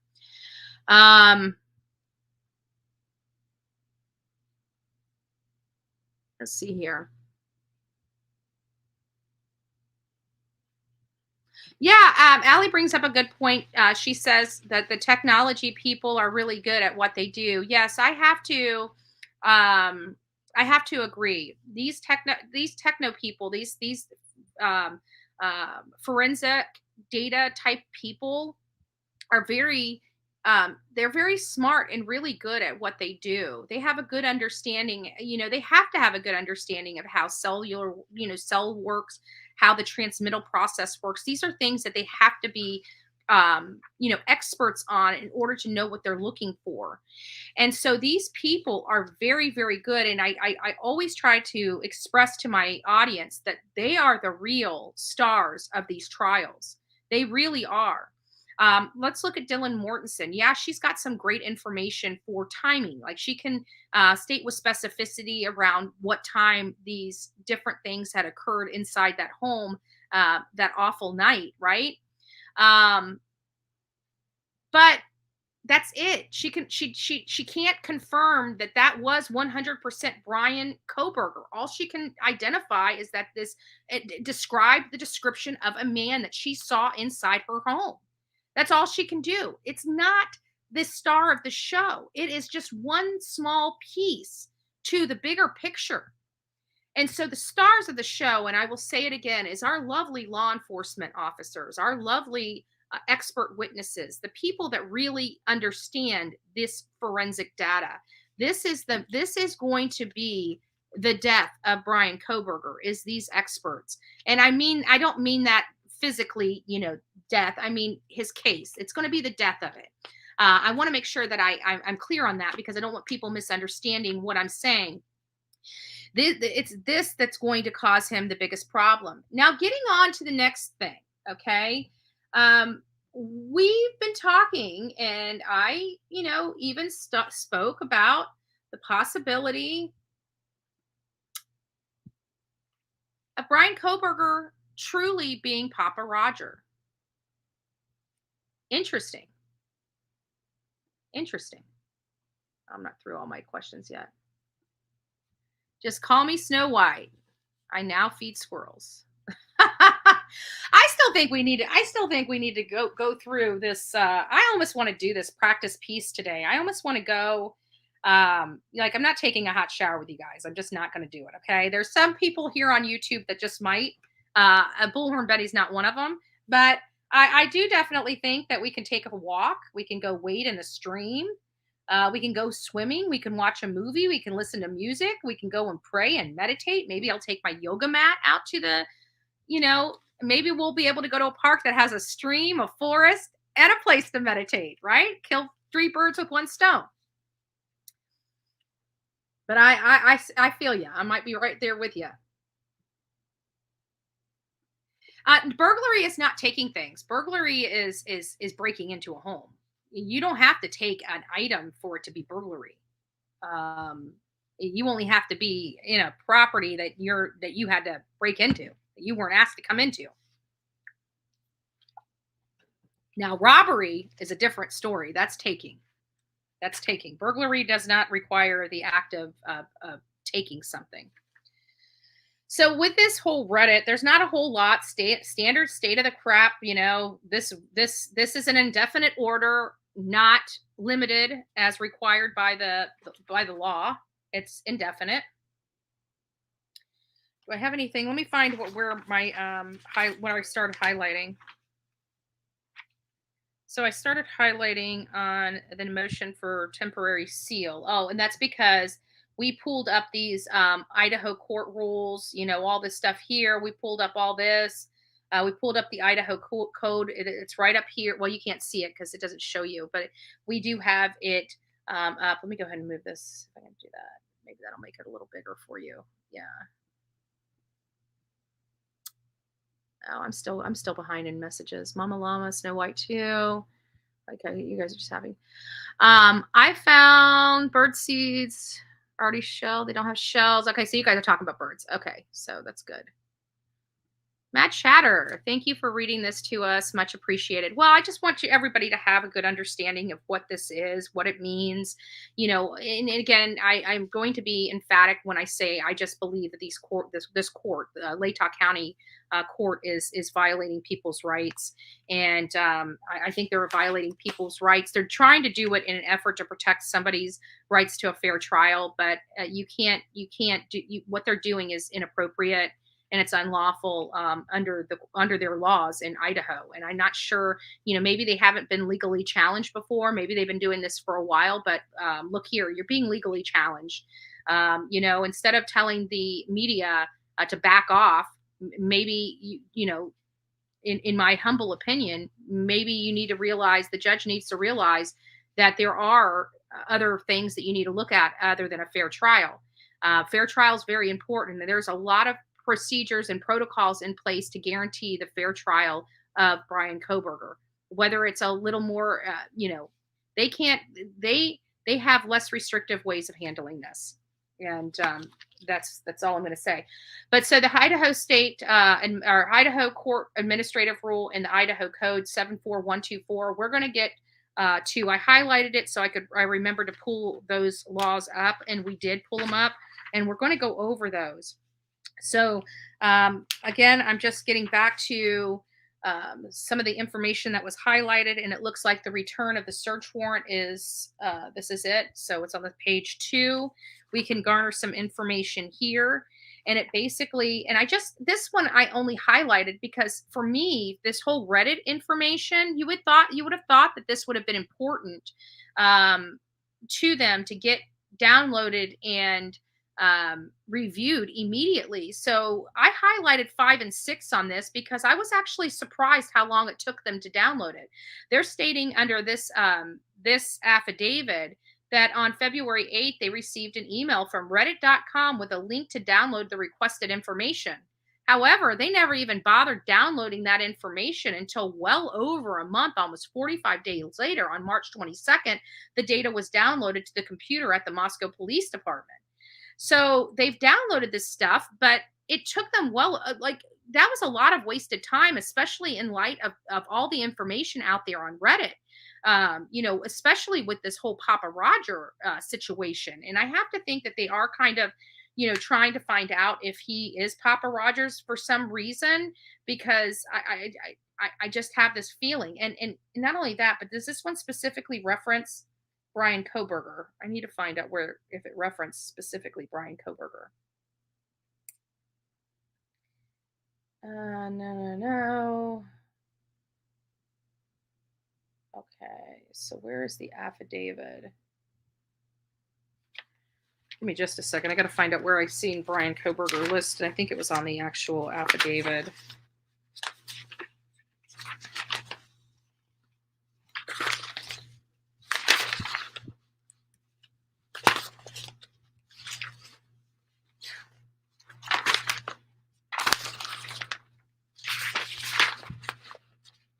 Okay, it's actually on the search warrant. Okay. Just wanted to make sure. This is for Reddit. I just confused Reddit. Google. All right. So we are here on So I just thought it was interesting for that. And then which one am I on now? I'm on the return of the search warrant. And I think we have some stuff highlighted on the return of the search warrant. No, we do not. So here, it shows a phone number. There's a lot of redacted information on this receipt and inventory, and not a whole lot of information that we can derive of it other than a phone number and an IME number. We just based on this right here, we have no idea who it is for, but I'm going to go ahead and scroll on down to the search warrant, and it looks like this is related to. So let me just read this to everybody.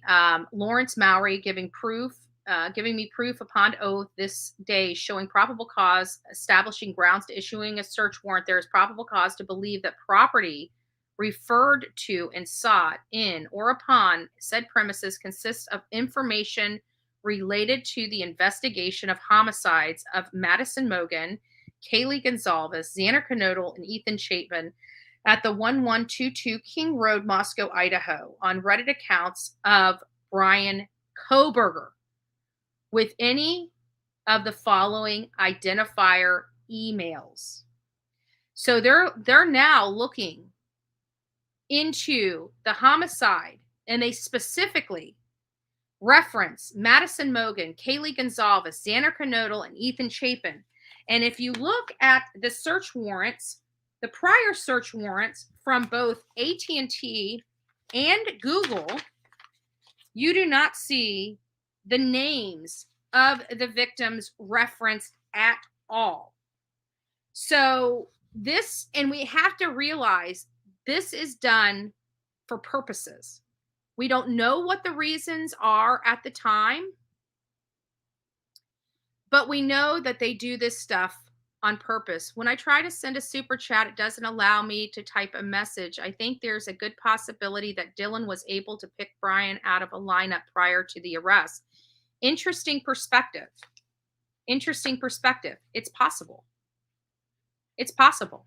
They could have put him in black clad mask over his face and eyes and just had what she saw eyes. It's possible. I've heard of that. I have. So that's an interesting perspective. Very interesting. But these are here, they're listing the victims out and the property out. And they're also saying that they want the accounts of Bryan Kohberger with any of the following identifiers, email addresses, blank and or blank and or blank and or phone number and or IMEI blank generated between June 2022 and the present time. So we have some of these going back to January 1st, 2021, some going back to June 22nd or 23rd to August 1st, and this one's going from June 1st to the present time. And they want all basic subscriber information and information collected when users create a new Reddit account, alters information at a later date, or otherwise interacts with Reddit website or application, including but not limited to. Before I go into the including but not limited to, I want you guys to understand what you just read. Oh my God, I just saw the price of a box of diapers the other day almost fell over $50. OMG. OMG. Well, it's definitely a clear conversation that it doesn't appear that anybody wants us to have children anymore, right? IMEI is unique to each individual phone, right? It's unique to each individual device connected to a service. So, for example, it doesn't have to be a phone. Think about it. People that have iPads have an IME number.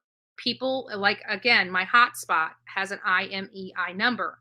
So it's not specific to a phone. I think it's specific to a device that can be connected to a service, a digital service. I think that would probably be, if you're understanding what I'm saying. I'm not sure if that's right either, said exactly proper, but They're looking for it's devices that are put on a carrier. So it doesn't necessarily mean a phone. You can have iPads, iPhones, hotspots. So it's anything that is connected to that service, because that's the identifying registration number for that service, that Wi-Fi to get to that phone, or hotbox, or um, iPhone, iPad. The tablet, the tablet's what I meant to say. So they're asking, but I want you guys to read this. They're asking for all information related to a user that creates a new Reddit account. Here is the kicker: alters information at a later date. Why is that important? Because I truly believe that he had an established account with Reddit that he changed over to Papa Rogers potentially. And if that's the case, then he altered the information at a later date to obscure his information.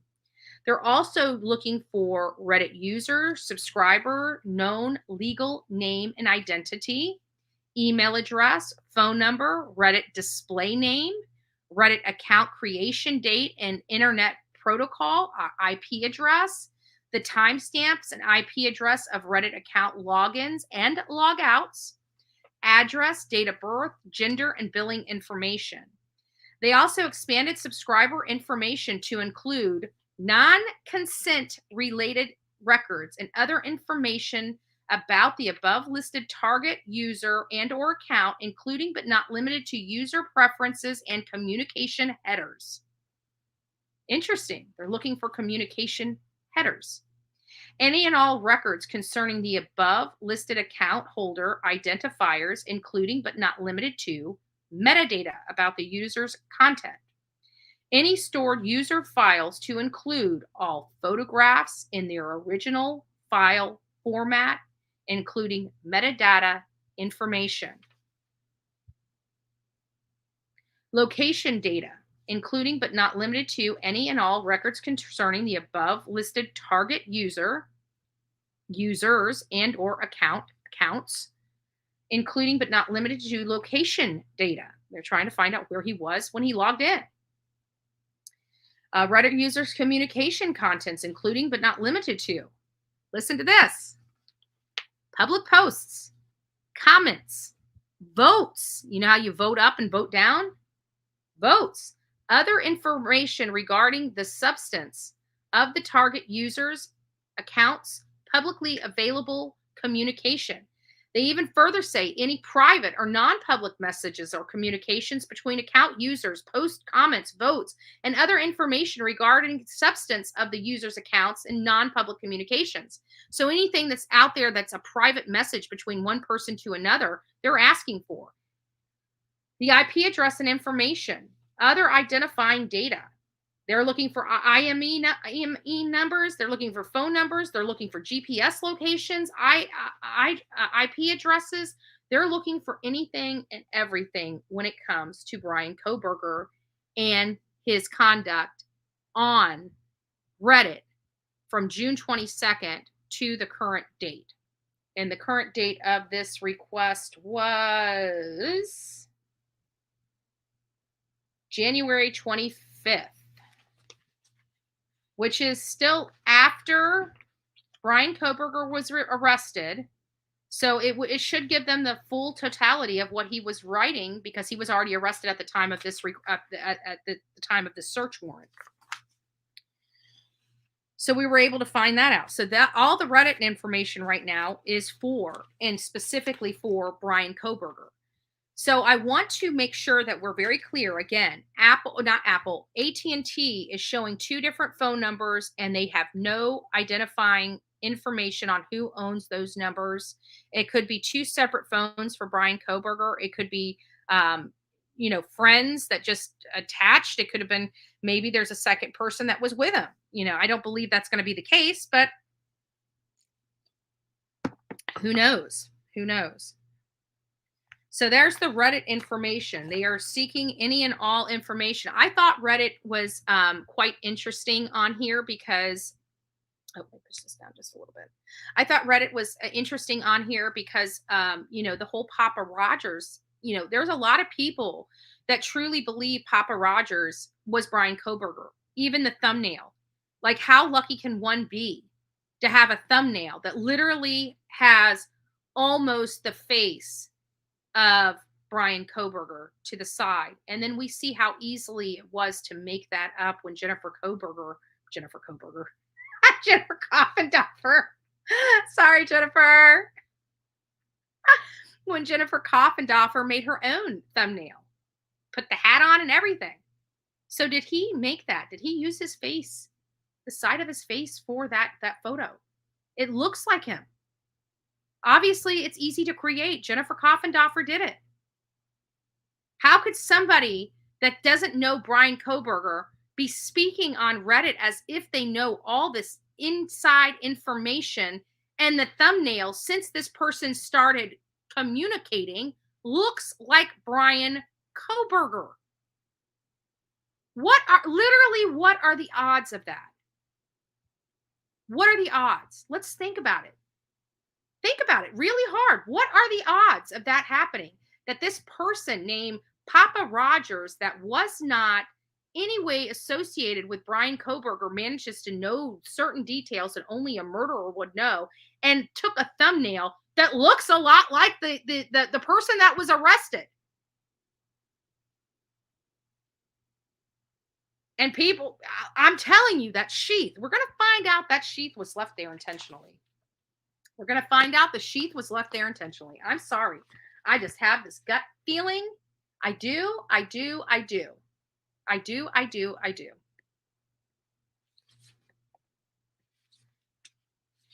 Hold on.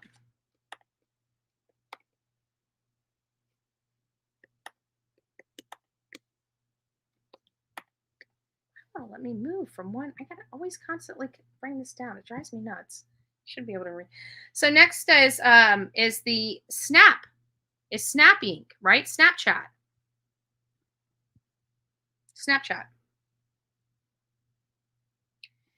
And we've already read this a 1,000 times from Sunday. It's the same freaking vomit of protective order, and nobody's. And this again, another one that was slated to be released June 1st, 2023, from the first order. This is why I say that they are waging the war on the press. This small little Latah County, it just I don't know. I'm frustrated. I'm sure, and I see why media is frustrated. I really do. There's no ifs, ands, or buts about it. I mean, I do get it. So we're temporarily ordering to this. Yeah, temporarily sealing these docs. Yeah, no, this is not temporary. This is indefinite. Apparently, the judges don't know the difference between temporary and indefinite. There's nothing in here. Aha! So here is, let me see, the return of the search warrant.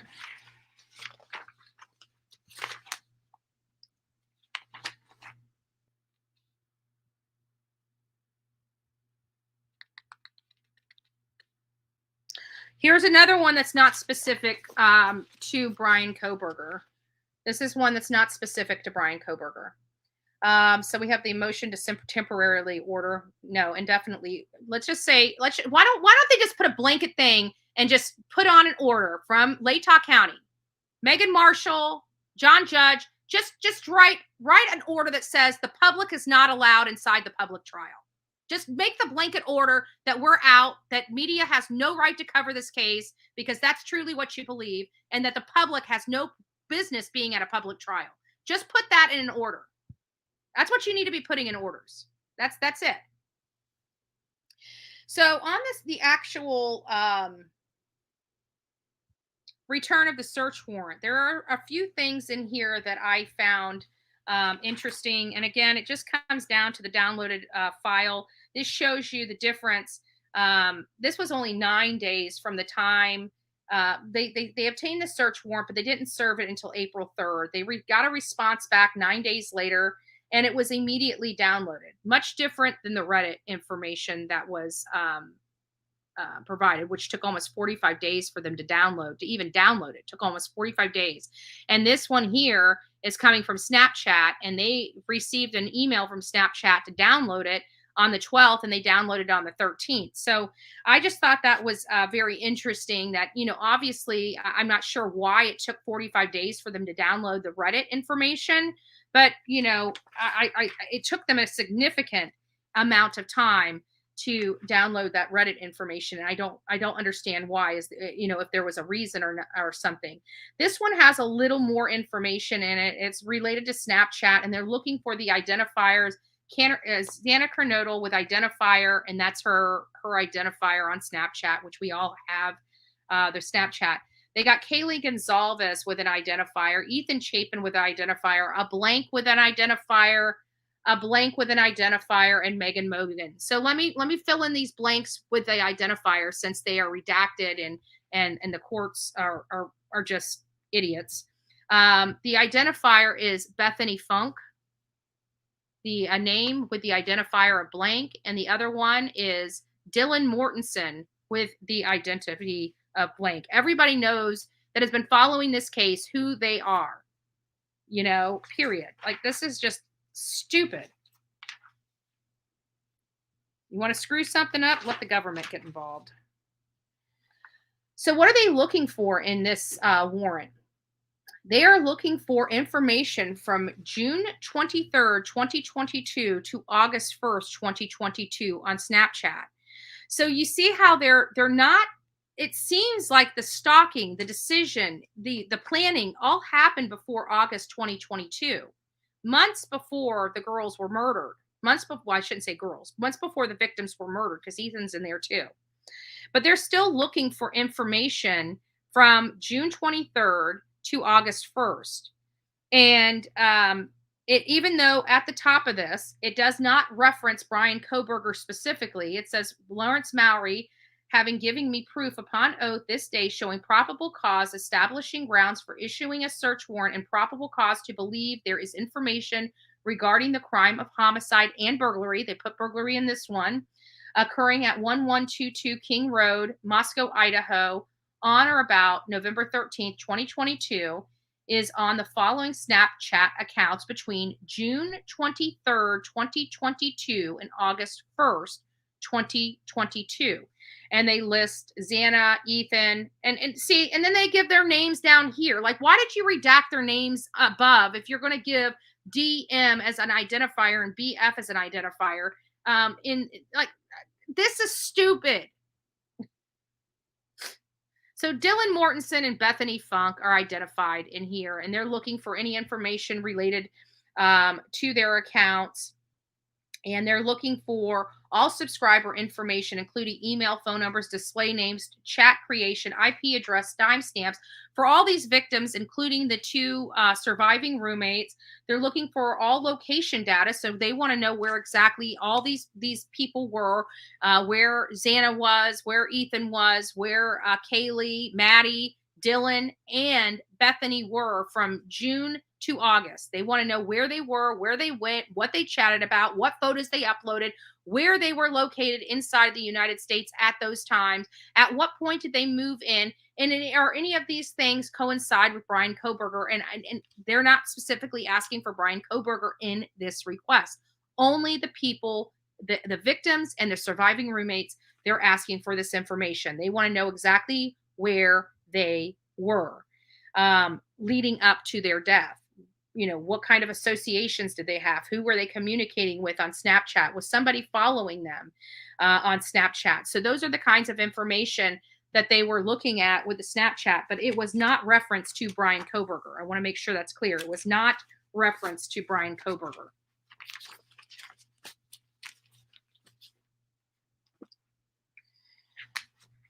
We're getting through this stuff, guys. We're almost halfway through. We're not quite halfway through, but we're almost.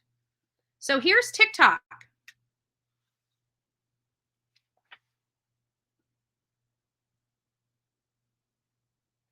This is the TikTok, and of course, same old crap. This will remain infected. Obviously, they don't understand the definition of temporary order versus an indefinite order, which I don't think there's any law that prescribes an indefinite order for sealing. Well, I mean, there are some laws that prescribe indefinite orders of sealing of documents, but this does not rise to that level.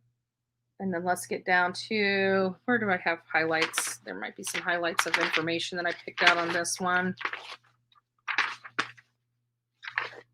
Okay, it's just the return of the search warrant. And I'm pretty sure with the return of the search warrant, it's only to show the dates and times, because I just thought it was very odd that Reddit took literally forever to get in. And this is another one where they obtained they obtained the search warrant on January 25th. It was served on January 26th. They received an email March, and within a few days they had it downloaded to their computers and an inventory receipt emailed. Again, I don't understand the whole Reddit file. Why did it take almost 45 days to download that evidence? Was it not, how did they even look at it? Have they reviewed it? I'm very curious about it. So they're going in here, and obviously Detective Lawrence Mowry is looking to obtain any information related to TikTok. He sent it to the law enforcement request report. Again, they redact all this information that is not necessary. They should have left at least a couple numbers in there, the IME number, but they are just redacting everything. They don't want the public in this public trial. Again, I hope the judge just puts how he truly feels about public hearings, and just put it in order and say the public is not allowed into a public hearing. And that should be sufficient, because that's really what he's saying. And then the Supreme Court can have a field day, but they like to play these stupid word salad games. And sometimes it really irritates me. But this is what goes on. This is why whenever they put it, unless you're legally challenging it, they can get away with whatever the heck they want to get away with. And quite frankly, if it wasn't for the media, we may have actually had to intervene into the case, which would have cost us a lot of money to do. But I'm almost considering intervening for the sake of social media, because I'm sick of social media getting a bad name because of some of these animals out here. And we're not all the same, and we deserve our place. I under the laws of the United States, am classified as media and press, and I will continue to keep that classification, whether or not people like it or not, right? So let's go through the search warrant. I think we already did the TikTok. Why did I push this away? Where's my TikTok? Holy crap. I think I did something wrong here. Is this TikTok? No. Sorry, guys. I did something wrong. Where's my TikTok? Hold on, guys. I got something. I either got something out of order, because this has been in order the whole time.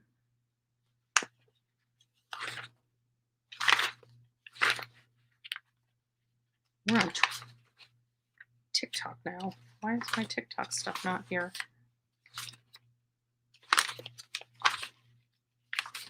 All right, guys, I got something out of order here. Just bear with me. Oh, here's TikTok.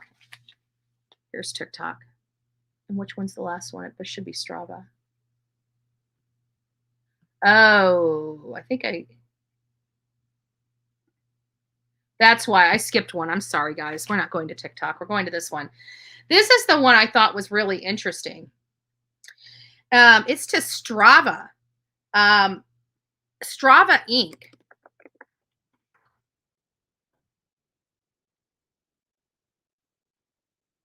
And I find it interesting because I didn't know what Strava was. I've never heard of Strava before. And apparently it's an app. Strava is a running, cycling, hiking app that has GPS features, maps, analytics. It sounds like it monitors all of your activity or exercising. It's kind of like a Fitbit or an Apple Health or something that tracks your running, your steps.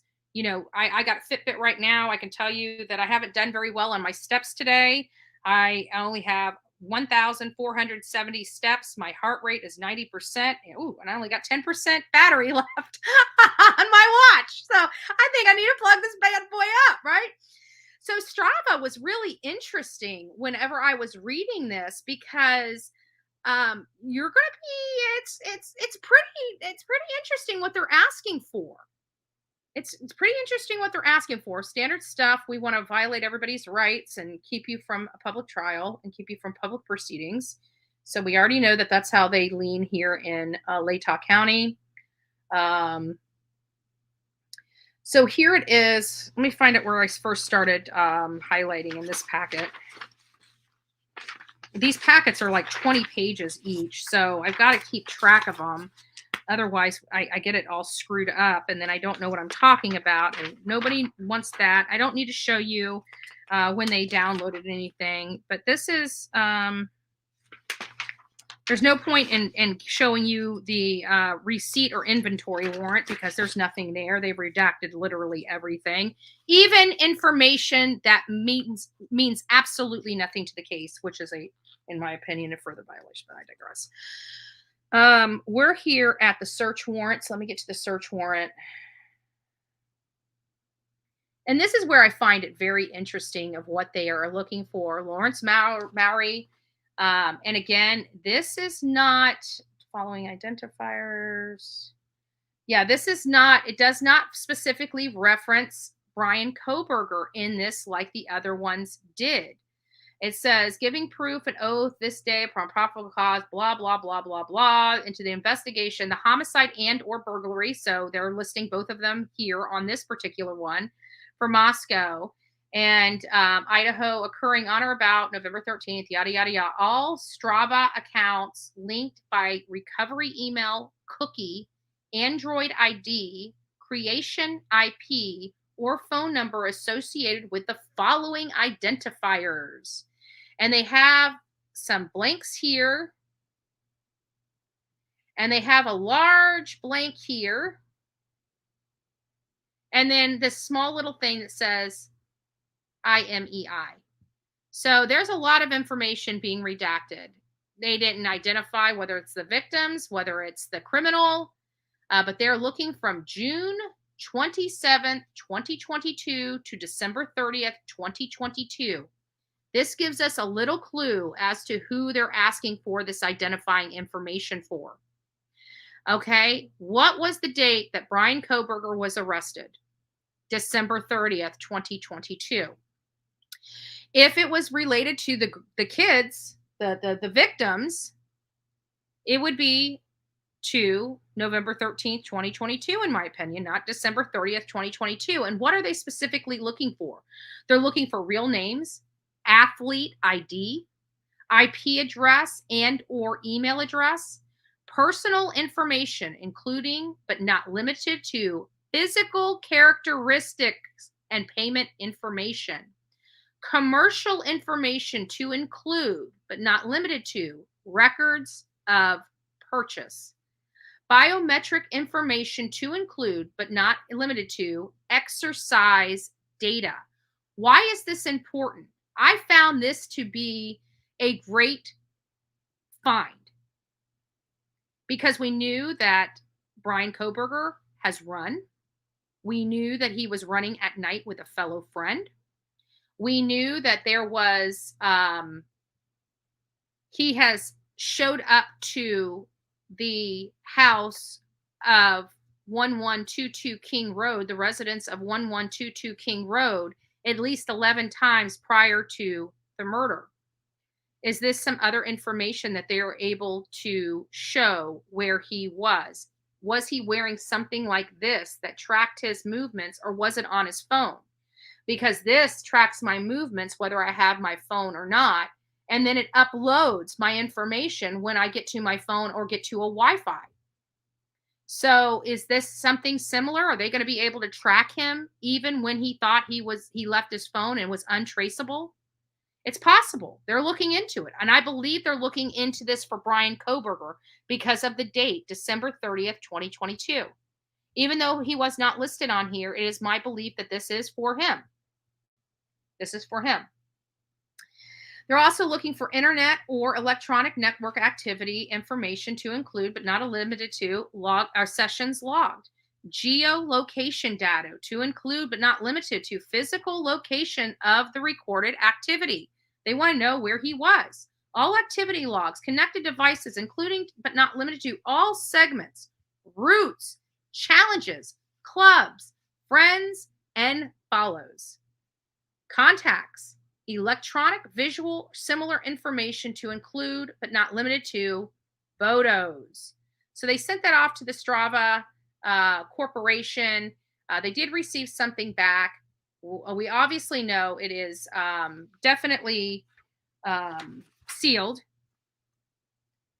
But I thought this was very interesting because we know how athletic Bryan Kohberger was, how, he went into this weird phase from, I believe, his junior to senior year of high school, where he lost an extensive amount of weight. He was an awkward boy. He was not well adjusted. And then, boom, sorry, I'm reading through this. Oh God, it's on TikTok. And then boom, he's into all this kickboxing, all this, exercising, things of that nature. And it's just a change in his personality. It's a change in his behavior. It's a change in a lot. We're going to stop here just for a moment to give the second segment, our sponsors from the second segment, Jennifer with hearts. Jennifer saying happy Friday. Mad Chatter stating thank you for reading this to us. Much appreciated. Michelle Gulo, nice to see you. The real me too, because I love you. I love you too. I love you too.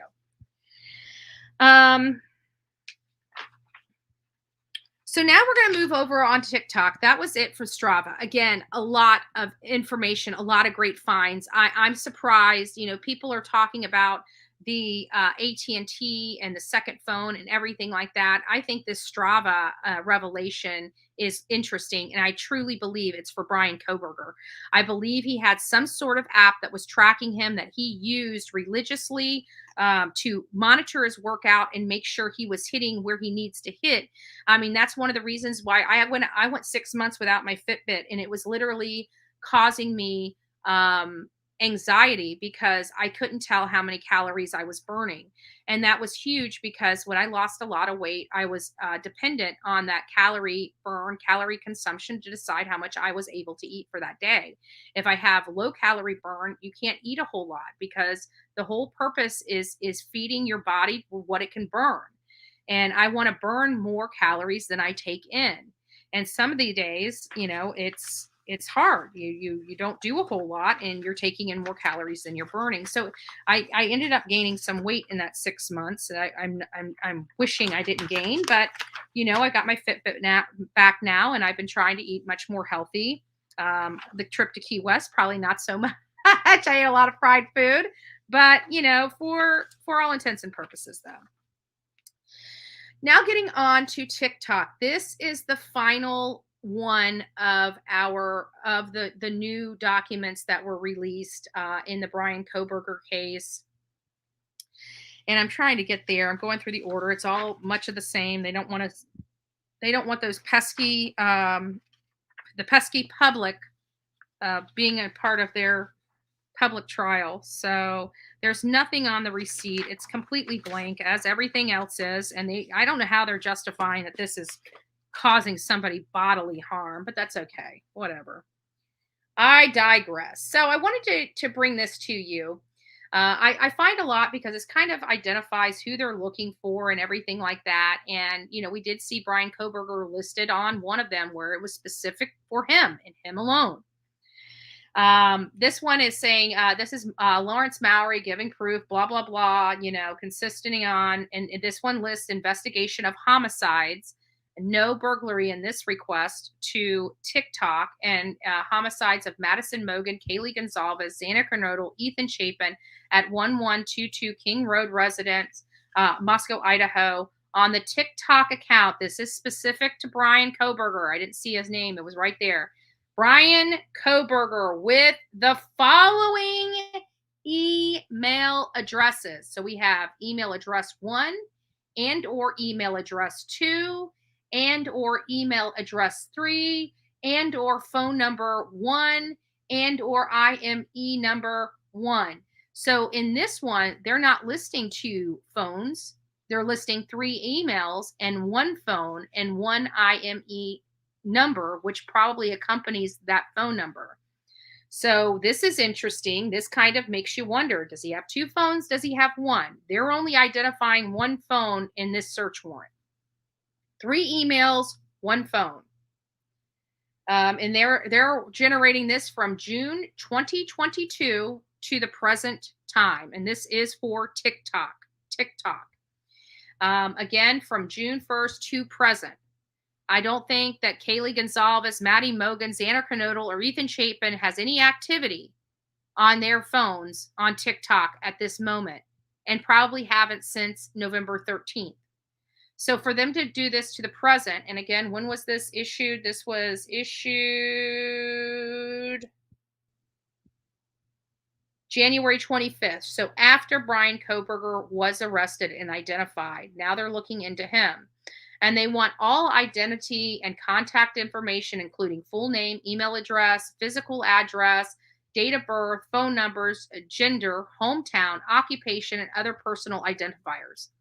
All past and current user names with this account. And why do they say past and current user? Because you're able to go in there and change your name every 30 days. So you can be one name today, and in 30 days be another name tomorrow. The time and date which the accounts and profiles were created, and the internet protocol IP address at the time of sign up. All activity logs, including IP logs, other documents showing the IP address, date, and time of each login to the account, as well as any other log file information. All information regarding the particular device or devices used to log into or access the account, including all device identifier information or cookie information. All devices, like think about it. We have email address, or we have computers, laptops, cell phones, tablets, and some of us have multiple of each. So they're talking about any particular device that logs in or accesses the account, including cookie information, access the account, the date and times of those accesses. So they want a detailed list of every date and time that the profile or profiles have been accessed. All data and information associated with profile page, including photographs, bios, profile backgrounds, and themes. All communications and other messages sent or received by the account. All user content created, uploaded, or shared by the account, including any comments made by account on photographs or other content. Did he make any, because we know the girls were big on Instagram and TikTok. Did he make any type of comments on any of their photos, any of their videos? Was he masked as somebody else while doing this? I think is what they're looking for. If he looked at these things for himself or used an alias to do so. They want all photographs and images of user gallery for account, all location data associated with the account, including geotags, all data and information that has been deleted by the user. So if the user knew he was doing wrong and went in there and dirty deleted a bunch of stuff, they're looking for the deleted information from that user as well. A list of all people that user follows on TikTok and all people who are following the user. So if you're following Bryan Kohberger, you're going to be part of that list. A list of all users that the account has unfollowed or blocked. Interesting. What list of users has Bryan Kohberger unfollowed or blocked? All privacy and account settings. All records of TikTok searches performed by the account. Was he searching these people out, whether he commented on them or not? This is interesting. All information about connections between the account and third-party websites and applications, and all records pertaining to communication between TikTok and any person regarding the user or the user's TikTok account. Did he have some issues that he needed to reach out to them for? Did he have communications possibly of how to delete content from his page? That's interesting. They wanted to hear any kind of support services, all records taking action, including suspension of account that is stored on premises owned and maintained by TikTok. So very interesting. I found all of that information interesting, but I really did highlight several things on my list. And those several things that I did was the number 2, all past and current usernames associated with the account. I highlighted number 3, dates and times at which the account and profile were created and the IP address used to sign up. I also highlighted number 5, all information regarding particular device or devices used to log in or access the account. I highlighted number 6, which is all data and information associated with profile page, including photographs, bio, background, and themes. I also highlighted number 8, all user content created, uploaded, and shared by the account, including any comments made by the account on photos or other content. I also highlighted number 9, all photographs and images in the user's gallery on the account. I highlighted number 10, all location data associated with account, including geotags. I also highlighted number 13, a list of all users' accounts that have been unfollowed or blocked. Those were the numbers that I actually highlighted and paid close attention to related to this matter, this search warrant for TikTok. So that kind of concludes the information related to the new documents that the new search warrants that came in on this account. It is quite interesting what all they have requested, and it gives you a good insight when you read this. That's why I don't like breaking these up, is because when you read them together, it paints a bigger picture. It paints a larger picture. If I just came up with just the Reddit or just the AT&T, it wouldn't paint the picture that I think the audience needs to see here. And that is, what are they truly trying to find out with their records, and record request? Oh, I just got to you. I read yours before I got to you. Oh my gosh, I'm so far behind. Look at that.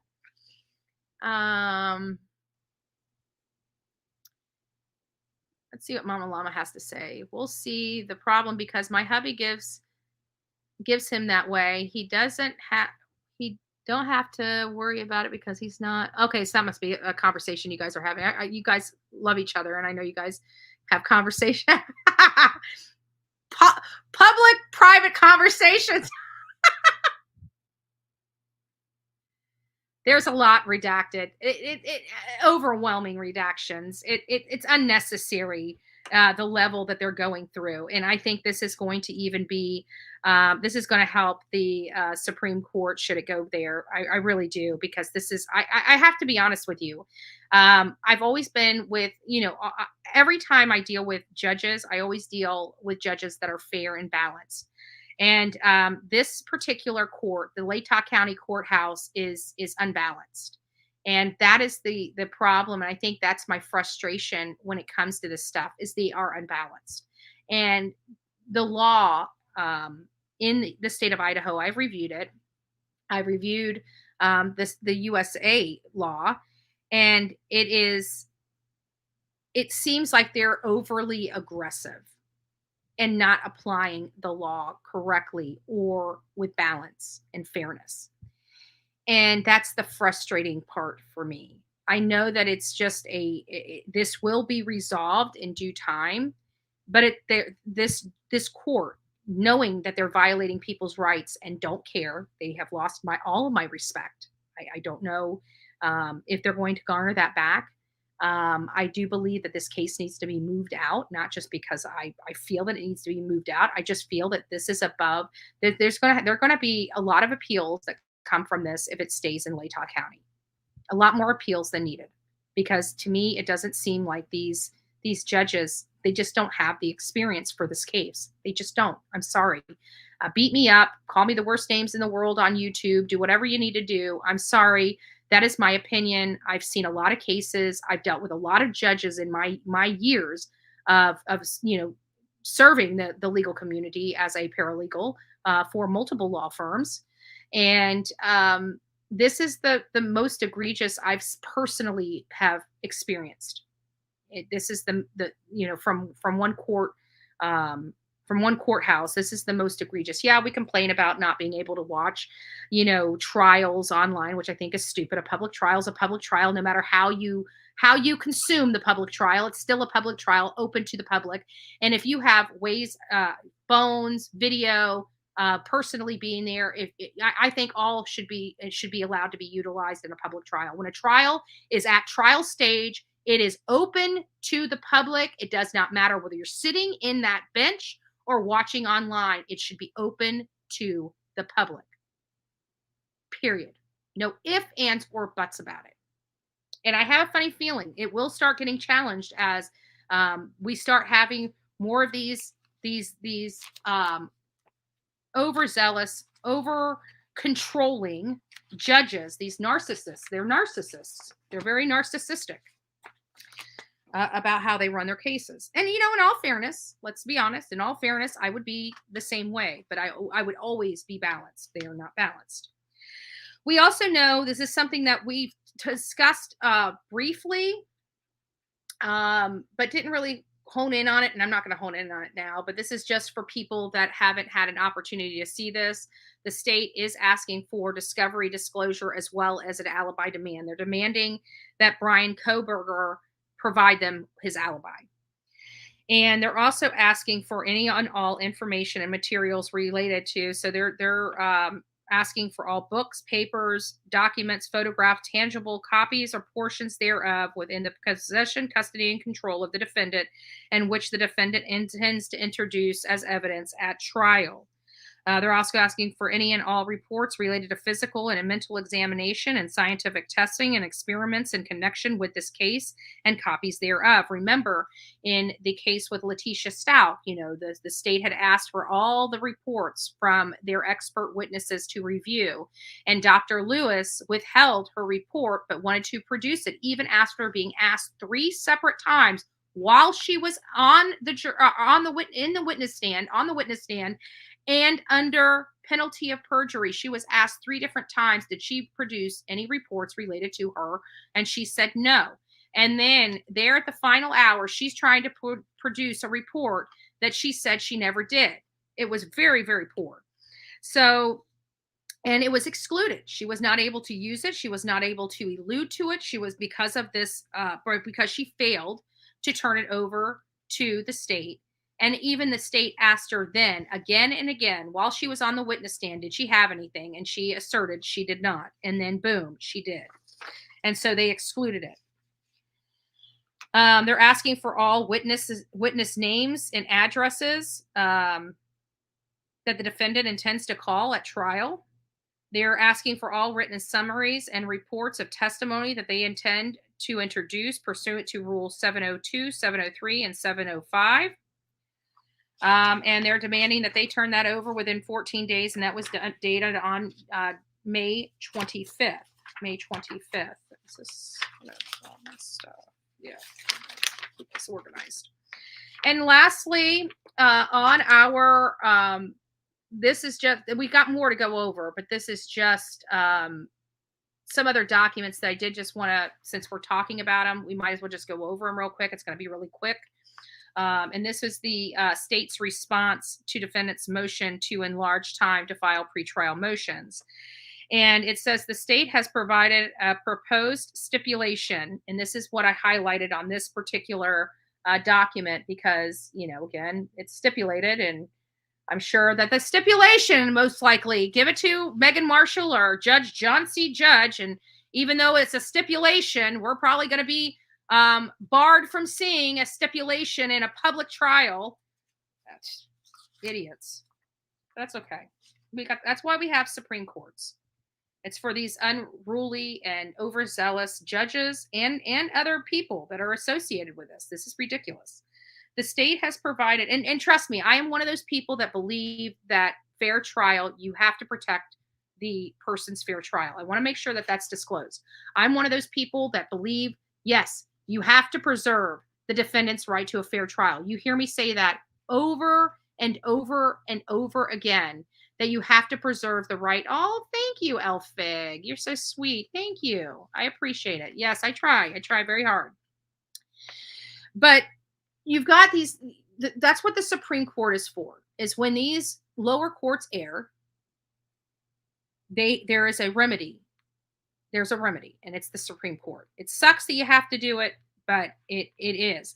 And at this point, I wish I don't want it to go to the Supreme Court, but at this point, I wish they would just push it to the Supreme Court so the Supreme Court can smack the judge, right, and throw it back down to the lower court. What an embarrassment that would be. What an embarrassment that would be. The state has provided a proposed stipulation for preparation of the same and understands that counsel for the defense is currently reviewing the stipulation for finalizing and filing. The state also concurs with the suggestion that additional time, at least 28 days from the receipt of the grand jury material, which is interesting because they did provide, just to let everybody know, the state has provided information, at least portions of information from the grand jury over to Bryan Kohberger's defense team that has been confirmed. And then I just want to go over some, we know that this stuff is coming up, but just want to remind everybody here on the Bullhorn Betty channel that here in just a few days, a week from today, we are going to have hearings. I'm hoping that they don't block us out of these hearings like they've done before, which they most likely will. But he is going to hear about cameras in the court. I think that if we got cameras in the court so we can all hear about this case, I think a lot of us would relax. I think it's a happy balance that the courts can provide the public. It's controlled. They have a pooled camera person and a pooled photographer. So it's going to be controlled by the courts, right? What they can and cannot do inside that court, similar to Leilani, where you can't, record her being shackled in restraints, and you can't show her speaking to her attorney. I find that odd, but whatever. I want to definitely see, and I hope the judge allows people to see her shackled up as she leaves when she's convicted. That I think the public has earned, but again, that's up to. I do like the judge. The judge is new in Leilani's case as well, which it always, I always get nervous when we have these young judges on these high profile cases. It could go both. It could go two different ways. It could be a really bad, they have to, hit a bunch of, as you're learning, it's kind of on the job training too. You take your experience, you take your education, and you apply it to the best way possible. These judges take their jobs and the rule of law seriously. And I do believe John C. Judge also takes the rule of law seriously. I don't dispute his position in this case. I don't think I just think, in my humble opinion, he is intentionally misreading this law to help the defense for whatever reason. I just realized my shirt has got a little snag in it right there. My new shirt. Oh no, I guess it's not a new shirt. It's my old shirt, but either way. And I just think that he's so pro Sixth Amendment that he is given up on the First Amendment. There's a balance there. Many judges are able to do the balance. And it just seems like it is a struggle here in Latah County for them to find their balance. They have not found their balance yet. They have not found their balance. So Mr. Gray's motion is going to be at 10:30. We knew that.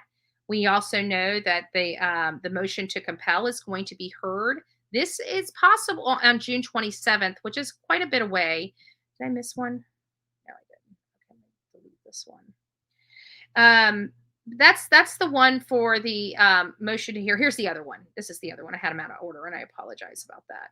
And here's the other one, and this is for the Associated Press. So we're going to have a motion for hearing for Shannon Gray's motion, as well as and then 1:30 will be the media. I anticipate that there's going to be some major modifications to the non-dissemination order.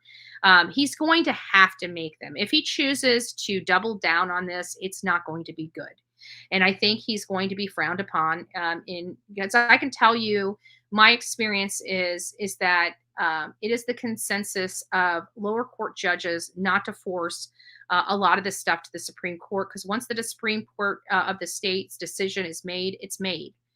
There's no wiggle room around it. So a lot of people don't like pushing this to the Supreme Court. They like dealing with it and negotiating it at the lower court level to make everybody happy, so it never has to go to the Supreme Court. I'm hoping that that is the case. However, for whatever reason, I have this gut feeling that this judge is going to double down and it's going to force this into the Supreme Court. The Supreme Court is going to rule on it, and it's going to put a lot of judges' orders out of commission throughout the state of Idaho that they've been using. I think it's going to be frowned upon by his colleagues throughout the state of Idaho. I truly believe it. I can't prove it. It's just my personal opinion. But I don't think this is the best strategy to go down. I think there's a reasonable solution, and we will see if this judge is going to be fair and balanced on this issue. We'll find out on June 9th in a week, literally 1 week from today. We're going to find out how this judge truly feels. And I also found this document here that I didn't really go over. And this is order setting briefing and schedule oral argument.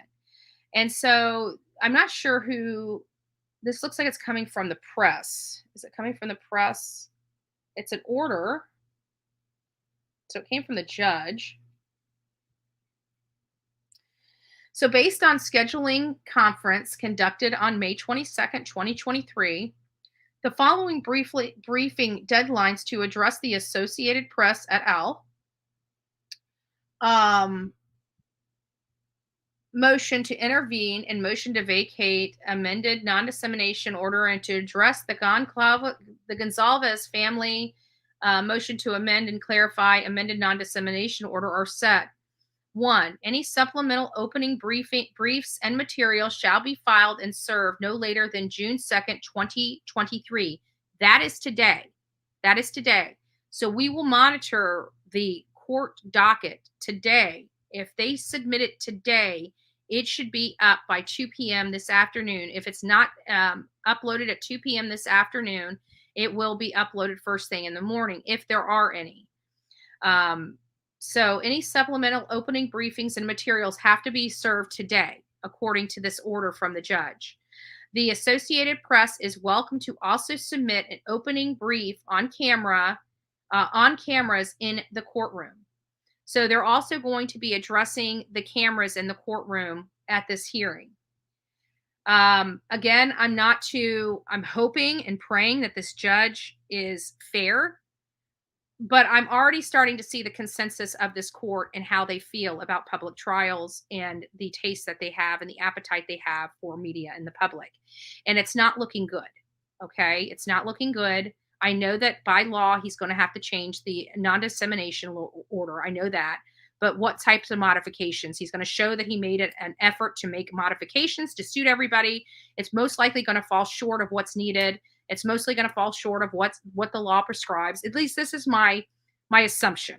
We don't know if this is going to be. He may surprise me. We may come here in a week and he may say, I've had an opportunity to rule or to review the Supreme Court opinion.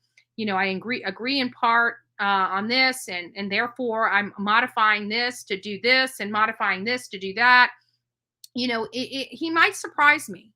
But he just seems like a very stubborn person. He wants to do what he wants to do regardless. And that's not how I'm used to judges acting. Now, this could just be an assumption on my part based for my disdain for these non-dissemination orders and passing a biased judgment against the judges associated with this case. There is that possibility. I do believe that I do have a bias when it comes to this stuff because I get frustrated when I see judges going out of their way to violate the law. It angers me. It frustrates me. I'm sure it frustrates people across this country that believe in the law and believe that the law is written for a purpose. It's balanced and it's fair. And when you have judges tipping that fairness balance, it really gets under my skin. It does. And I treat everybody exactly the same. You do wrong, I'm calling you out, whether you're a judge, police officer, or you're my best friend. My best friend's been called out by me before, right? That's just how I roll. I'm up front. I'm transparent. You know exactly where I stand on it, how I feel about it. I don't hide my face. I don't disguise my name. I don't disguise my voice. I stand on my own fact finding and information, and I do it with class. Again, don't need to hide behind a camera to be who I am. And if I did have to hide behind a camera to be who I am, I guess I'm not really that much of a person to begin with. So they're going to be looking at oral arguments and any evidentiary presentation on June 9th related to those. So the judge was forced to put these on. He could have pushed them out further. He could have. But I think the argument that the Shannon Gray had, I think, were the best. I mean, they literally have been waiting since February to have this heard. Like, making them wait another month is ridiculous. And at least the judge was understanding enough, which kind of made me feel like he's listening. So I haven't given up hope on this judge yet.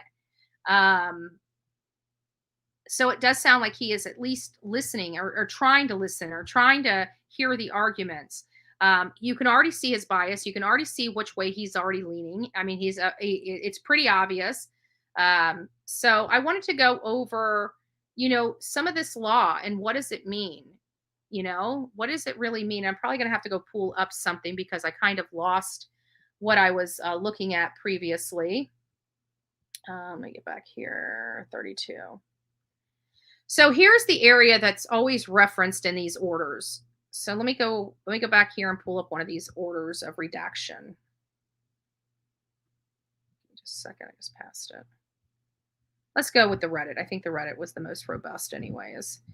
So let's go back over here. Let's pull this up. So right here, it says that in this matter come before the court, and this is the stuff that we kind of glossed over when we were getting into because I said it's all the same from one to the other. It's all the same.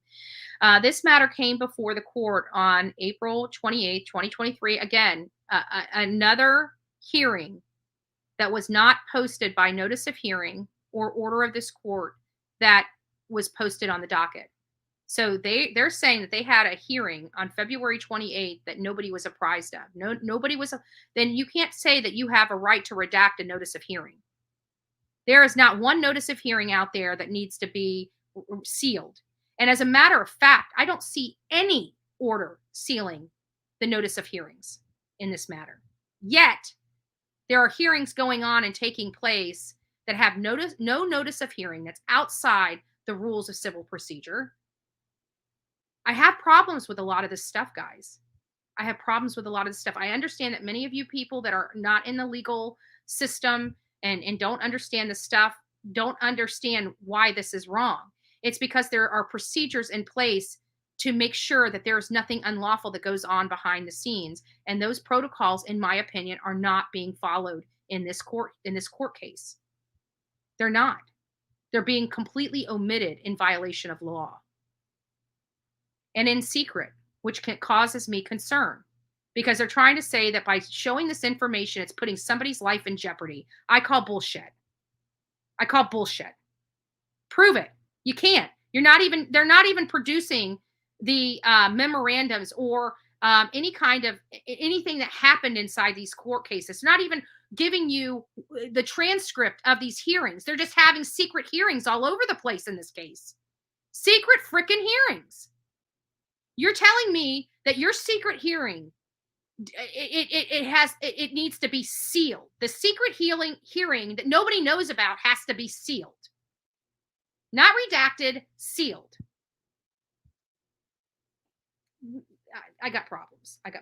Either way, they bring up this redacted pursuant to ICAR 321. So we go over to ICAR 321, right? Is this one it? Make sure I got the right one.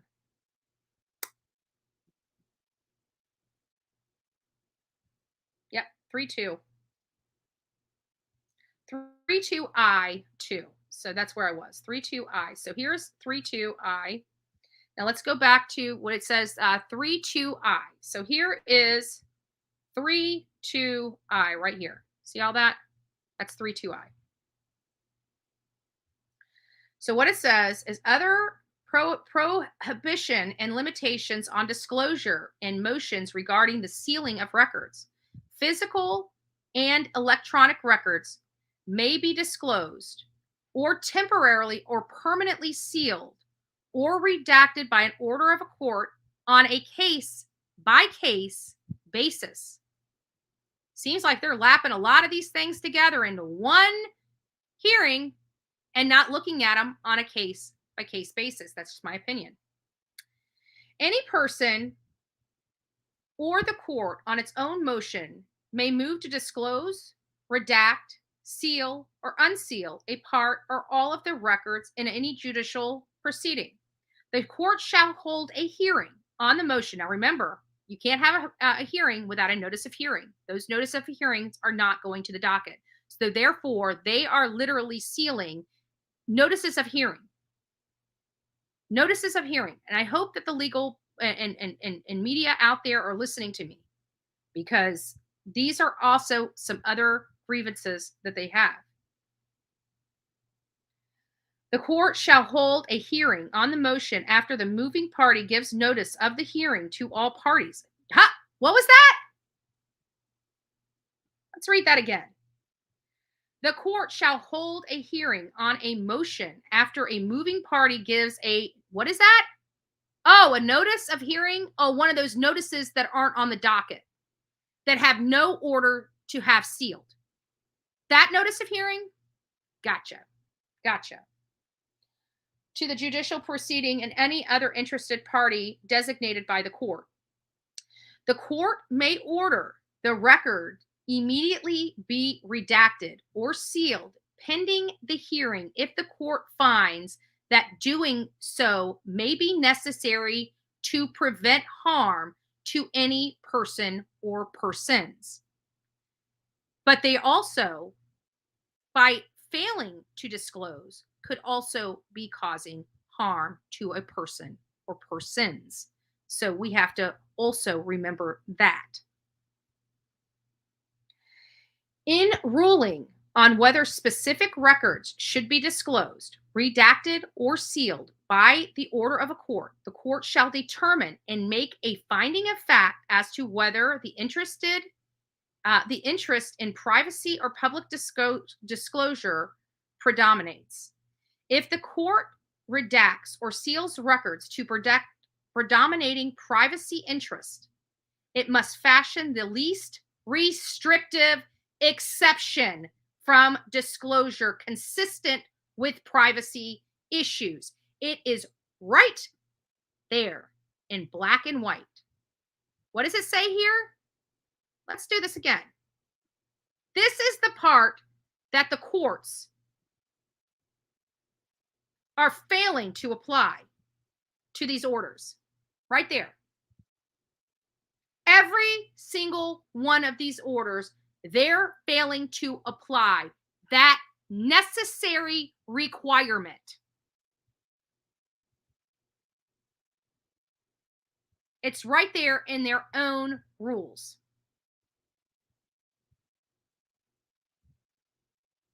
So, I can say blanketly not allowing people to talk and not showing these notices of hearing in this case, you are in violation of your own law that you're referencing in your own order, just on its face. Now, granted, I haven't looked at case law. Case law I may be reading it one way, and the case law may be defining it a different way. We'll have to look at the case law. But there you have it. There it is in black and white. Let's keep going. Let's go back to this. Let's keep looking at the law. So we just went over ICAR 321.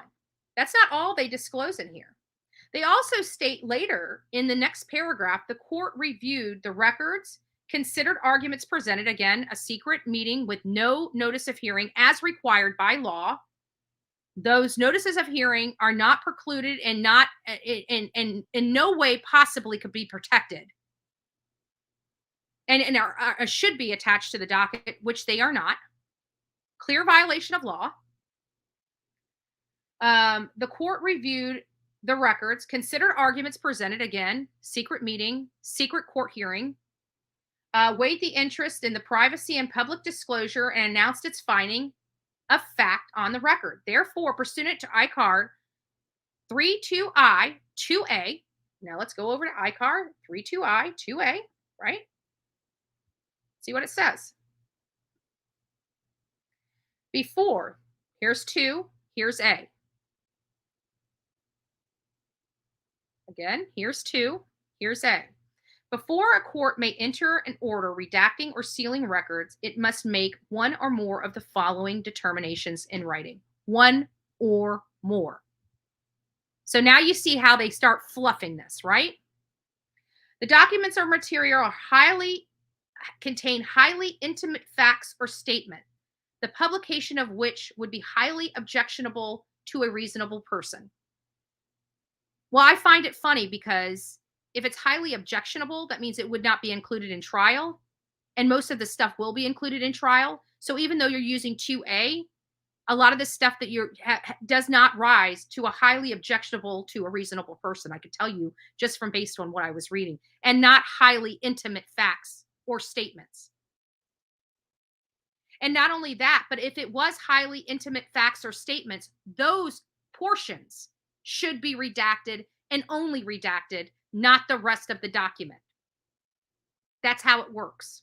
So one or more. What did it say? 2 or more? 1 or more. So they could say that as a reason, but they're saying it's going to be A. They say it's A and E. So let's look at what E has to say.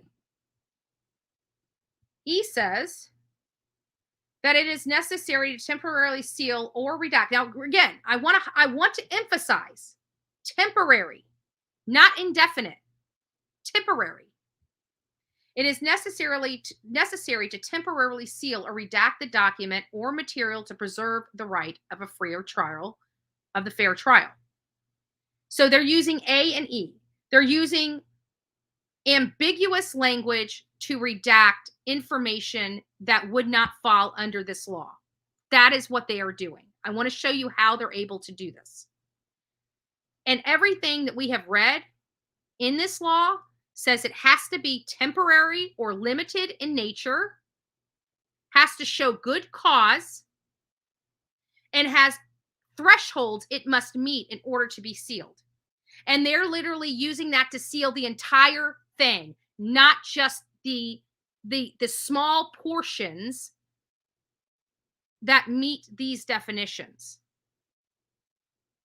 So they're, even in their own law, they're contradicting themselves. The judges are. It's in black and white right here. I'm not making this up. This is coming from idaho.gov. This is from their website. Their website. Get it? Hopefully you guys understand. Like, this is really, really bad. They also brought up, if you recall, section 74124. Public Records Act. Let me see if it's in this one here. Might be in another one. Give me just a second. Let me find it. Here it is. So in this one, they go back and say, for this motion to temporarily seal, again, temporarily seal, not indefinitely seal, temporarily in seal, pursuant to 32G1, right here, right? And Idaho Code 74124. So let's go back to our 32. And what did they say? 32G1. 32G1. Let's see what G1 has to say. Okay. Court records exempt from disclosure, except as provided by paragraph H, which we'll go down. Let's just go move down to paragraph H right now and see what paragraph H has to say. 10, 11, 12. Where's my H? Wow, this one goes on and on, doesn't it? I think that is, no. Permissive release of judicial decision exempted categories. So we're going to go through that as well. But they're saying that this is in accordance to G1, right? G1. Let's see what G1 has to say. Oops. Probably making you guys dizzy now, but I got to find my, what you got to do. DE.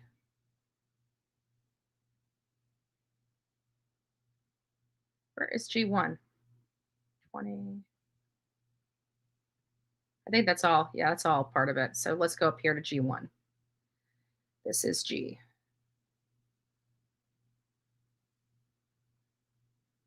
So it says under G, court records exempt from disclosure. Exempt as provided in paragraph H of this rule, court records specified below are exempt from disclosure. Any willful or intentional disclosure or accessing of sealed or exempt records not otherwise authorized under this rule may be treated as contempt of court. Documents and records, they said G1, documents and records which access is otherwise restricted by the state or federal law. That is a legal opinion because they're saying that all this stuff is restricted by their laws. But when you look at their laws, you realize they are stretching that very, very thin. And that is a problem that I have. It also states, so that's under why their ruling is G1. They're saying that it's confidential, that they can't release it. Now, the other code accompanying that 32G1, is also Idaho Code 7412. So what is Idaho Code 7412?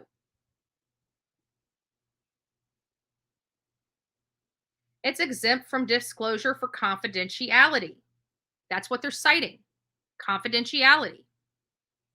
Notwithstanding any statutes or rule of the court to the contrary, noting in this chapter nothing in this chapter nor chapter 10, title 59, Idaho Code shall be construed or required to disclose of investigatory records compiled for law enforcement purposes by a law enforcement agency. But such exemptions from disclosure applies only to the extent that the production of such records would, 1, interfere with law enforcement proceedings, which, let's face it, Bryan Kohberger is arrested. They have interviewed all possible witnesses to date. They are preparing for trial. So as far as interfering with law enforcement proceedings, no, this is not interfering with law enforcement proceedings. Depriving a person of a right to fair trial or impartial adjudication, they can stretch that and say it's possible by the media covering this case, it's going to be prejudicial to the defendant. However, this is not the first high-profile case we've had in the United States of America. Actually, far from it. And many people have never been deprived, especially in this era, of a right to a fair trial. There are too many protocols in place to make sure, under any circumstances, that the defendant has the right to a fair trial. And remember, the courts are required to use the less restrictive means, not the most restrictive. Constitutes unwarranted invasion of personal privacy. I don't know what trial in America has happened that is not an unwarranted invasion of someone's personal privacy. So maybe in the investigative realm, you might be able to keep this, but we're far past that at this point, in my opinion. D, disclosure of identity of confidential sources. Now, they can, again, redact that information. Just like the unwanted invasion of personal privacy, if that was the case, they have a duty to redact that information. They can't seal everything in a court case, guys. It hasn't, they have no, they're lacking their foundation to be able to do that. They're lacking the law to be able to do that. The redaction would be the less restrictive means. The sealing is the most extreme means possible. And they're going to have a hard time explaining that to a Supreme Court. I'm trying to get this. I want you guys to understand this. So disclosure of investigative techniques and procedures. They've already got their investigative techniques and procedures out there. Again, this is a public trial. They've already put out many affidavits that they were not allowed to put under seal. And those have already showed us their investigative techniques and procedures. If you don't believe me, go to the Brett Payne affidavit and you can see exactly the techniques and procedures that they used to find Bryan Kohberger. Disclosure of identifying identity of reporting party maintained by law enforcement entity or the Department of Health and Welfare. That has nothing to do with us. This is about child abuse, neglect, and abandonment. Nothing related to this, and that is all related to this 74-124. 2, notwithstanding subsection 1 of this section, any person involved in a motor vehicle collision, that does not apply. 3, inactive investigative records shall be disclosed unless the disclosure would violate the subsection 1A through G, which we just read. And again, this is a stretch. Look at what they're saying is going on and why they're sealing this. None of this applies. I mean, you can only get maybe possibly one of those things to apply, and that's depriving a person of a right to a fair trial or an impartial adjudication. Well, you can redact yourself out of that. You can have less restrictive means to make sure that happened. All this other stuff is garbage. It's word salad. It's word salad. So that's it for the Bryan Kohberger stuff. I know it was quite extensive and quite long, but we haven't had an opportunity to sit down. You know, I've been kind of traveling and getting other personal items done that has really taken a lot of my time. And now that those things are almost completed and I'm able to dive into this case again. And as you can see, that is a lot of paperwork to have to go over from last night when I got home to this morning when I woke up. And I did that so you guys knew exactly what was going on in there. And these are the reasons why I disagree with the way that they're doing orders. And I thought, oh, hey, Snow, I didn't see you come in. It's nice to see you. Steffers, nice to see you as well. God bless you guys. But I wanted you guys to see the law because, you know, we read this stuff and it looks like it's lawful. But when you look into it and you dive into the actual wording of the law, you realize it really doesn't apply. Like they're making this stretch to seal these documents. This is not in the spirit of the law. Do we want Bryan Kohberger to have a fair trial? Absolutely. It is imperative that Bryan Kohberger have a fair trial. But there is a balance, and these judges in Latah County aren't getting it.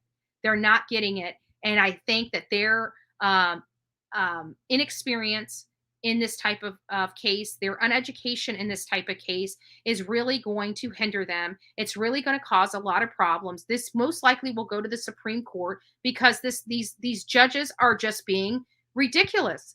Oh, you need to calm down. You're just putting everything on the First Amendment. No, Judge, you're putting everything on the Second Amendment. That's the problem we're having.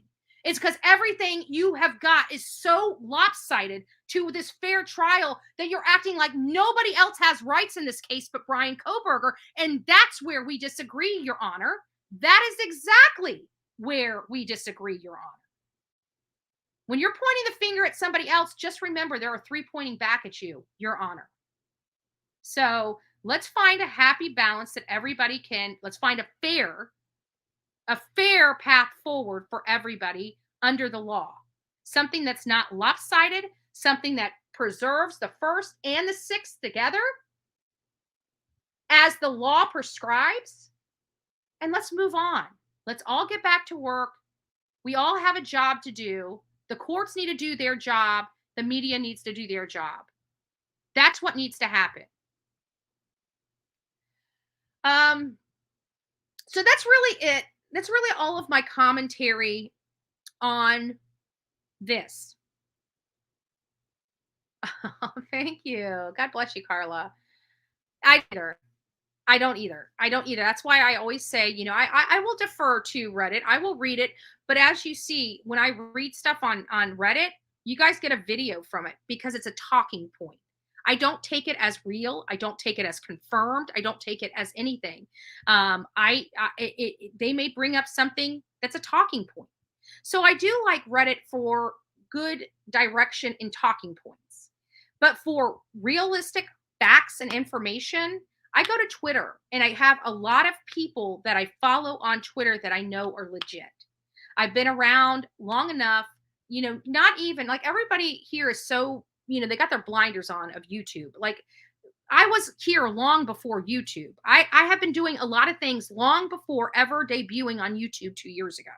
I have a lot of people that I've known. I have a lot of political capital. I've got a lot of stuff that because I worked really, really hard to garner that. I've known a lot of news organizations and personalities long before I ever came to YouTube. I already had those connections long before I ever came to YouTube. And the media, mainstream media personnel that has been out to my events that weren't getting their stories because people weren't talking to them, who do you think they came to have those people open up? They walked over to me and said, look, these people aren't talking to me. I need some help. I've got to get this article done. And I would walk them around and introduce them to people. That's why I have respect from some of the people out there in mainstream media, is because I've helped them long before I was ever on YouTube. So while I realize a lot of people don't know who I am, there are a lot of people that do and have known me for years. And I will continue to do what I do. I advocated for a lot of the people in my county. That avocation, there were events in my life that changed my avocation and opened my eyes to a lot of criminal activity. I have always been a law and order person. I have always tried to work with my my sheriff. My sheriff knows me by name and not because of him arresting me, folks. Okay. That happened years and years and years ago. Thank God. Thank God I got out of just about everything, right? My life was in peril. It was a mess. And thank God I had a great support system, including law enforcement. There were a lot of law enforcement people that helped me become where I am today. One of those law enforcement, most impactful, was fired from his job. And it was Detective Oliver, or Sheriff's Deputy Oliver, Eugene Oliver. He was fired for an issue with his girlfriend or his wife. If it wasn't for that man, I'd probably be dead. I literally would probably be dead if it wasn't for that sheriff deputy. And I met him when I was 15 years old. So I know a lot of people long before here, and I'm telling you, and especially being in the political realm, you meet a lot of judges, a lot of attorneys, prosecutors, public defenders. You meet a lot of people. You meet a lot of people. You make a lot of connections.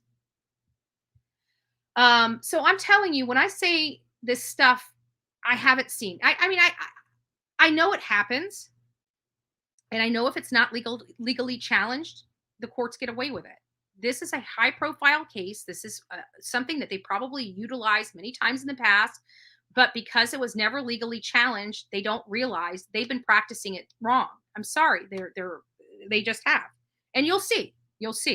Mark my words, June 9th, you're going to see either major modifications in that non-dissemination order, or you're going to see this go up to the Supreme Court, and the Supreme Court will force those modifications, because it is definitely on its face. And I'm pretty sure a lot of the legal minds out there that do this stuff can say that this stuff is overbroad. It is not reasonable. They are using the most extreme methods, and even their own statutes state they have to use the least restrictive method. Their own statutes state that, and they refuse to do and apply that one major standard that their law is requiring. And I think that the legal professionals will agree with my assessment of this, at least in part. So this is a case that I promised you when we first started out this morning that we were going to cover, related to a triple homicide in Pennsylvania. And I was surprised that not more people on YouTube brought this up, because an 8-year-old child and a 9-year-old child lost their life.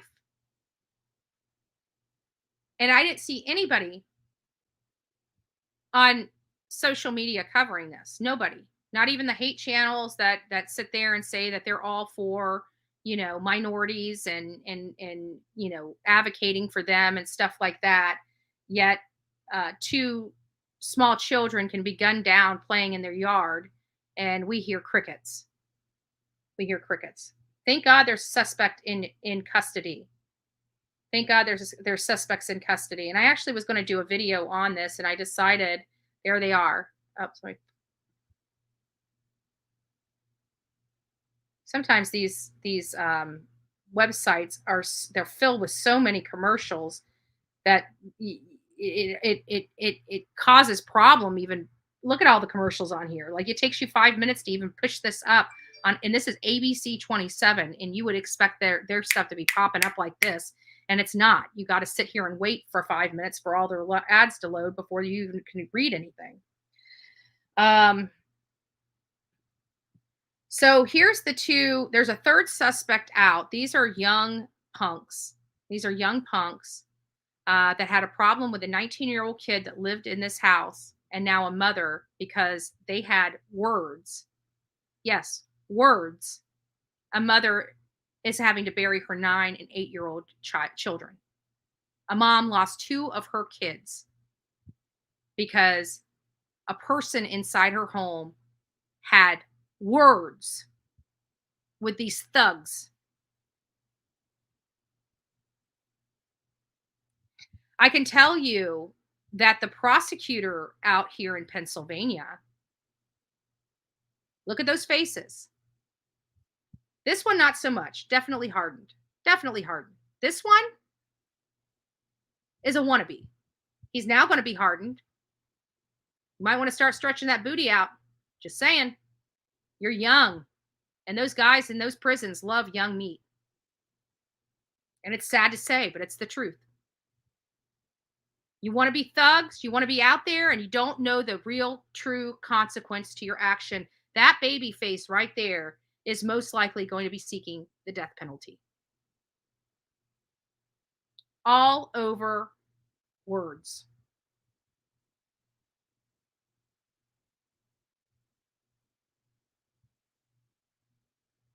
All over words. Sick. But hey, you know what? Let's breast Bullhorn Betty as the most dangerous person on YouTube. It kind of falls flat, doesn't it? Kind of falls a little flat. Police say Meal drops half price.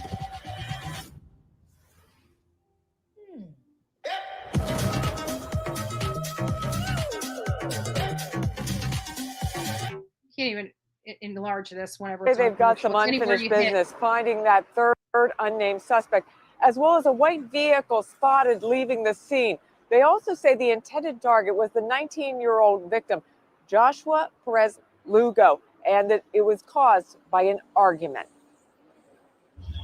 Lebanon's mayor says dogged police work and help from the public led to 2 arrests in the murders of 2 children and a teenager at their home on North 5th Street Tuesday night, where a memorial of balloons, candles, and stuffed animals now honor them. It was through assistance from the community and good old police work that led us to where we are today. A police affidavit reveals one witness spotted a shooter in the area and saw a white vehicle speeding off. Another identified one suspect with the street name Flacco. A SWAT team and dozens of police officers took 22-year-old Alex Santos and 16-year-old James Fernandez Reyes into custody Wednesday morning at a home on North 9th Street. I have to commend all personnel of the Lebanon County SWAT team and those that assisted for their unwillingness to give up. Investigators recovered a rifle and handgun matching some 27 rounds found at the crime scene. 27 there is rounds. Unfinished business, though, as police hunt for a third suspect.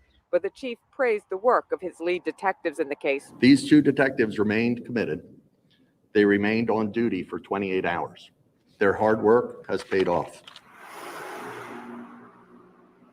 And a neighbor is still in the hospital recovering from a gunshot wound as well. Now, police say again they are looking for more suspects, and they say they actually interviewed Santos, who told them he was present at the shootings, but it's Reyes and the unnamed individual who did the shooting.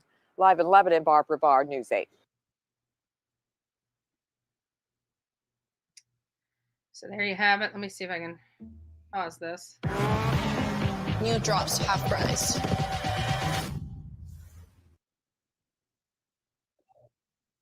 There we go. I can't stand when it does that. So I just wanted to bring you guys back to this, just to let you know it's a triple homicide, and the victims that died, Lord have mercy with all these damn things. The person that died, 8 years old, 9 years old, and a 19-year-old. And it was the 19-year-old that had the argument with the other 3, and they came to gun him down and killed an 8 and a 9-year-old. And after seeing and speaking, the state attorney went on the record and said how difficult this would be. It's getting hard to even go to, you know what? It's even, we're going to have to, we have no choice but to make a website, because all these news websites are so filled with commercials.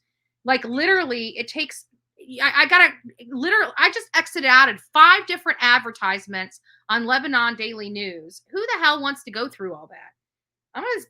We're going to start pulling this stuff and putting it on our page. And here's a press conference.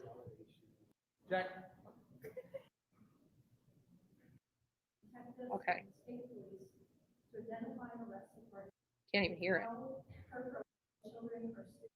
Let's see if I can turn the volume up. You can't even hear it.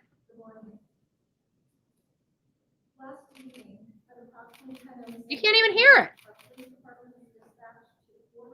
That's horrible. We've spent 5 minutes. We literally just spent 5 minutes going through to remove all the ads just to be able to listen to it. And it was the worst possible quality of audio. Way to go, Lebanon News. All right, guys. So that's kind of it.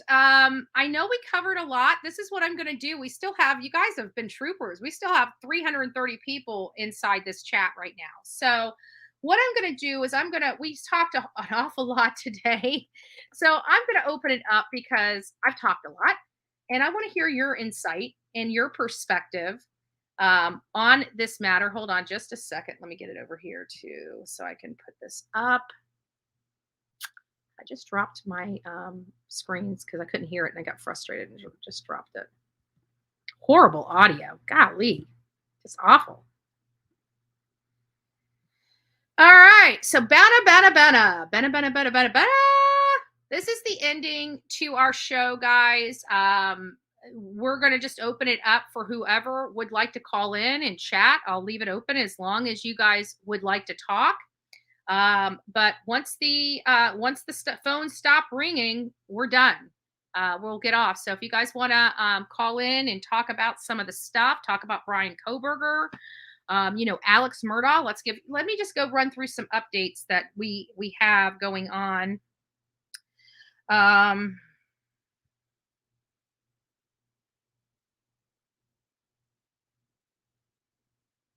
Oh, wow. It looks like something's going to be going on or has gone on related to that Daniel Robinson that we were talking about that we thought had been okay. And, like not okay, but found. And then you can imagine my shock when it wasn't found. Mama Bullhorn's calling in.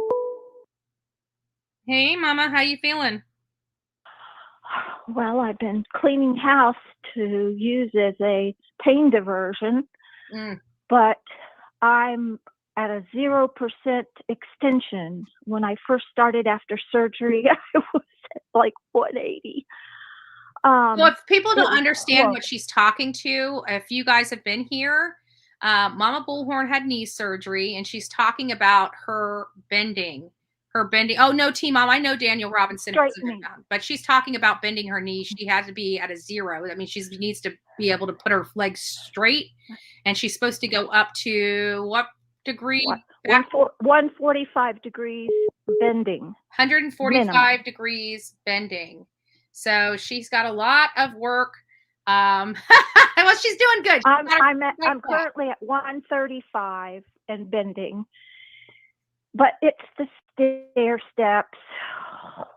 To get out of rehab, I have to be able to walk a mile, go up and down stairs for 10 minutes, and be a 0 flexion and 145 minimum bending.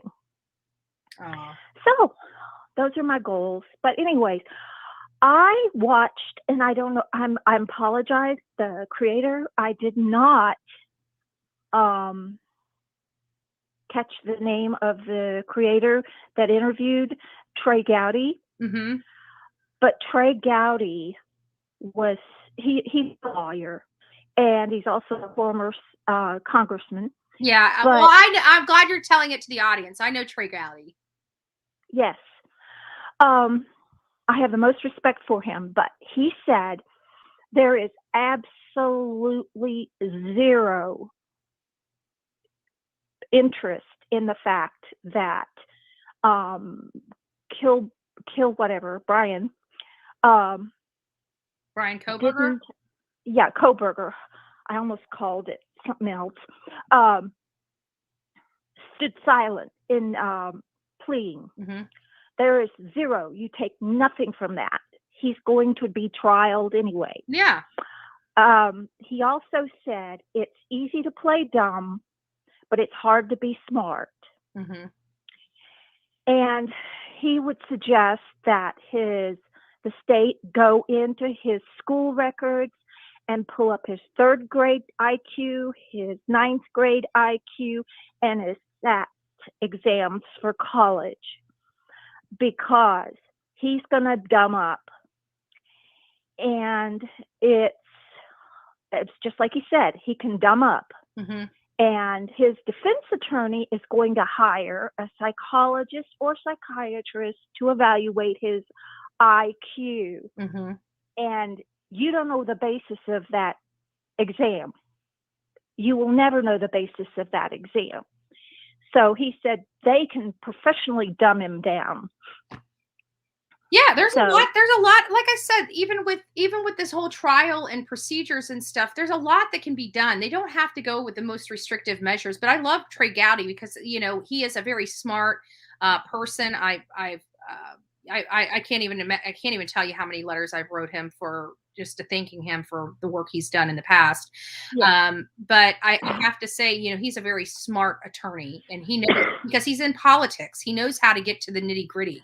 He has to use these other out of the box methods, because when you're in politics, they hide.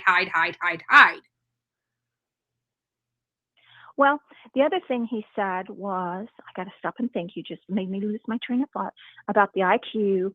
Oh, even though Idaho does not have an insanity plea, they can bring in the fact that he had a mental breakdown at the time of the event. Not that he's mentally ill, but they can use the mental breakdown issue before the jury. Yeah. And they absolutely can. But if the information is accurate, true, and correct from yet again, another unnamed named source on the Dateline stuff, if it is true and proven that he purchased that weapon in Pennsylvania, that's going to, that's that portion of the defense is moot at that point. You can't say he had an event that took place when he purchased the murder weapon months and months in advance. Well, it's like Alec Murdaugh sitting in front of a million people on TV and saying, I plead guilty to all the fraud. He was in hopes he would get a diminished sentence. Yeah. Now he is swearing that he's innocent of 22 cases of that fraud, including his housekeepers. So That is ridiculous. So keep your Redonkulous. hats on, folks. Keep your hats on. This is going to be a wild ride. It is going to be a wild ride. And because I guarantee you it will go into appeal. Oh, Mom, all these murder cases end in appeal. I mean, I have not seen, at least, I mean, I'm sure there is one out there, but I have not seen one murder trial not end in appeal. Like there has not been one murder trial of a convicted person that has not moved up to a higher court. It's just the higher courts usually reaffirm the lower court's decision, and it goes nowhere. But still. Yes, but they got 30 days to file after he's sentenced. But I'm going off topic. For all you Floridians out there, transplants, natives, multi-generational, we live in Florida. Okay, piece of advice. We are in the month of June. It is wherever you go in the water, you're either going to become gator bait or shark bait. And when you walk around in the yard or water your potted plants, you're going to find a copperhead, coral snake, or rattlesnake. Yeah. That is the June season. They're all nesting and they're beginning to hatch. So, disclaimer to all our Floridian family. Please, please, please be careful. That's why the old people, like my grandfather, he was born in 1880. He had boot covers made out of tin that went up all the way to his knees. Because you think about it, if you've got a rattlesnake, even if he's 3 feet long, he's just as poisonous as a 6-foot Actually, probably rattlesnake. To be honest with you. But if he coils up, he can jump the full length of his body. Yep. So if you've got a 3-footer, he's going to get you. If you got a 6-footer, you're dead because they can strike and jump the full length of their body. Yeah. So that's just my advice for the Southerners out there. Your sister got home safely last night from New York City. Her day-and-a-half trip, wild, crazy ride. She wanted to go on the subway. She wanted to go to Empire State Building. She wanted to go to Times Square. And she did it all in 36 hours. Nice. Well, I went to Key West. To work at 2:30 I went to Key today. West, Big Pine Keys, Key Largo.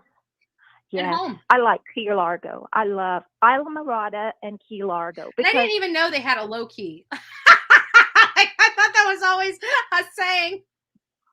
No, there really is. And low key Florida. When you want to be low key, you go to low key. Oh, listen. Another piece of history. Okay. Flagler built the train all the way down from Jacksonville to Key West.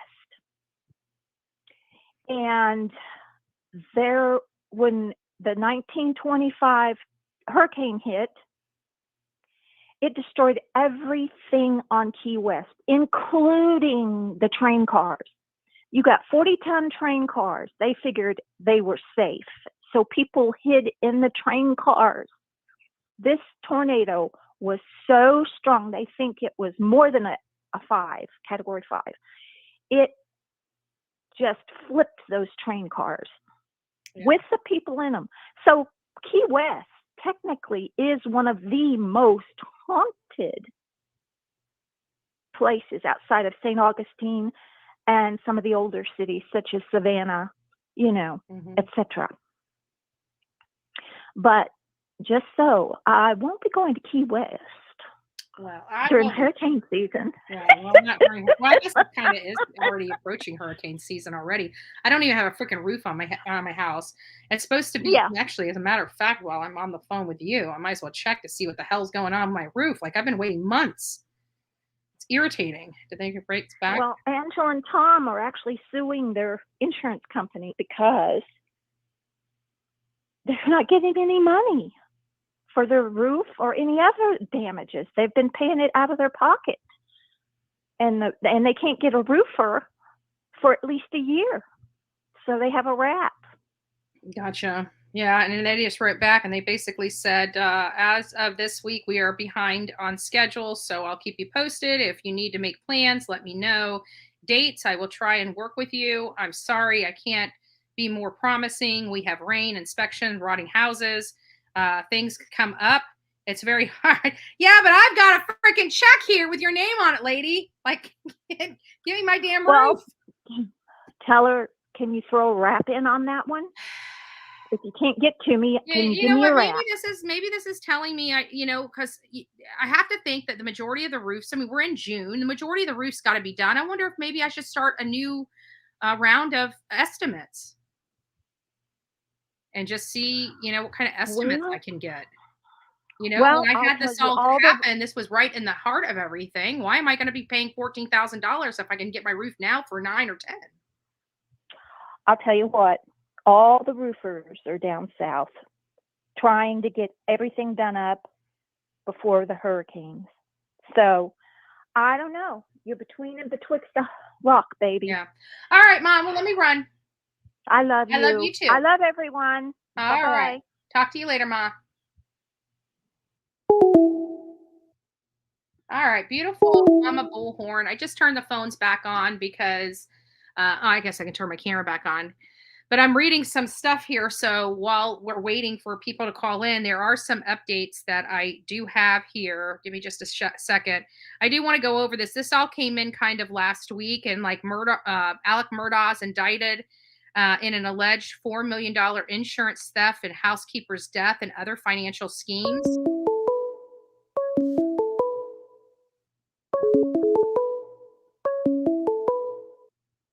This is Betty. Good morning, Betty. How's it going? Who's this and where are you calling from? My name is Athanasio. I'm calling from Pittsburgh, Pennsylvania. How are you? I'm well. I've called once before. For some reason, you hung up on me. Well, your voice is probably... Is there something I can help you with? Of course. I'm calling into your show because I have a question. Okay. I was curious as to which children... That's why you were hung up on. So why don't you go find something else to do? So yet another person calling to get attention because they can't handle what I do. I can't cover every child case. So get over yourself. I cover the ones I can. Why aren't you covering them? Don't call my show until you do something for a child. Hey, Karen. How are you? I knew. He's like, you hung up on me once, and I could already tell by his voice that it was already an annoying voice. So I'm just like, I hung up on you? Please go on. What can I help you with? Like, let's get it done and over with. Well, which children? All right. I know which one you are. Which children do you choose to cover? I choose to cover a child. It doesn't matter what child. It only takes one. You only can cover so many cases. I'm not a freaking, there's not like 15 of me. There's one of me. So my question to this asshole is, what case have you chosen to cover and what child have you chosen to advocate for? And please, before you call back to my show again, tell me how much money you have spent to advocate for any of those children. I guarantee your answer will be none. All right, Karen, sorry. Go ahead, Karen. Good morning. Am I here? Yeah. All right, so I got you on the thing. I don't think you can hear it. Can you hear me? Yeah, I can hear you just fine. Okay. How's everything going? It's going. Everything's been going fine. I mean, we had a long interview, but it's so funny that these trolls, they act like they can't stand me, but they can't leave me alone. Like this person probably has been here for 3 hours watching this show, waiting for the moment to call in. That's the scary part. That's weird. I'm talking to you now, and I can hear you talking to somebody else. Yeah, it's crazy. Anyways, how are you doing, love? I hadn't had a chance to talk to you. Yeah, I know. I'm gonna have to give you a call when Every time I try to call, you always off or doing something. Oh something no, busy, I've been working so hard that I've had my phone, because my best friend and my mom have been complaining. I have my phone on do not disturb on work, and so I guess it's just funneling people and messages. Right, it's not even notifying me. I need to turn it off, but I keep forgetting, and it just rolls from one day to the next. Yeah, when I know you're busy, I don't call, but I'll give you a call sometime this week. Okay. Towards early evening when you before bedtime. Yeah, yeah. But no, I was just calling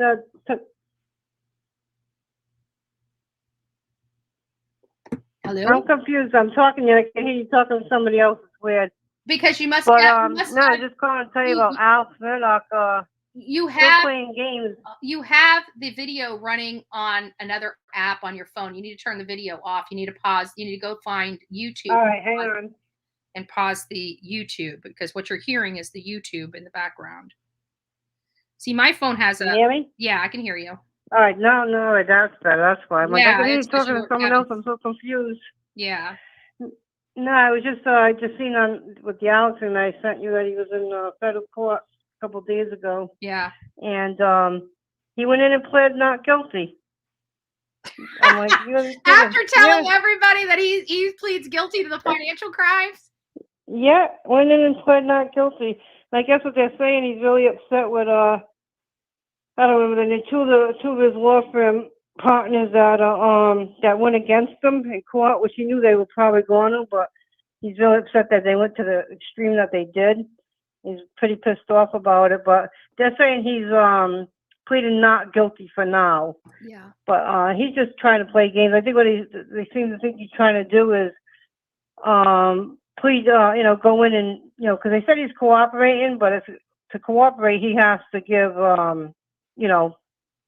information that's true, documents and stuff. He can't just go in, no one's going to believe him. Right. And I think what he's trying to do, which I don't think is going to work, is he pleads guilty. The feds usually like to keep him and keep him, in federal custody. Yeah. Which is why, they didn't go for the federal at first, because they want him in, state custody, because, federal custody is like a little camp, Mm-hmm. where it's not as, it's not as tough to live. But I don't think that's going to happen to you. I think they'll keep him. He's got to do his 2 life sentences first, I would think, before the federal. Anything after that is going to be concurrent. So it's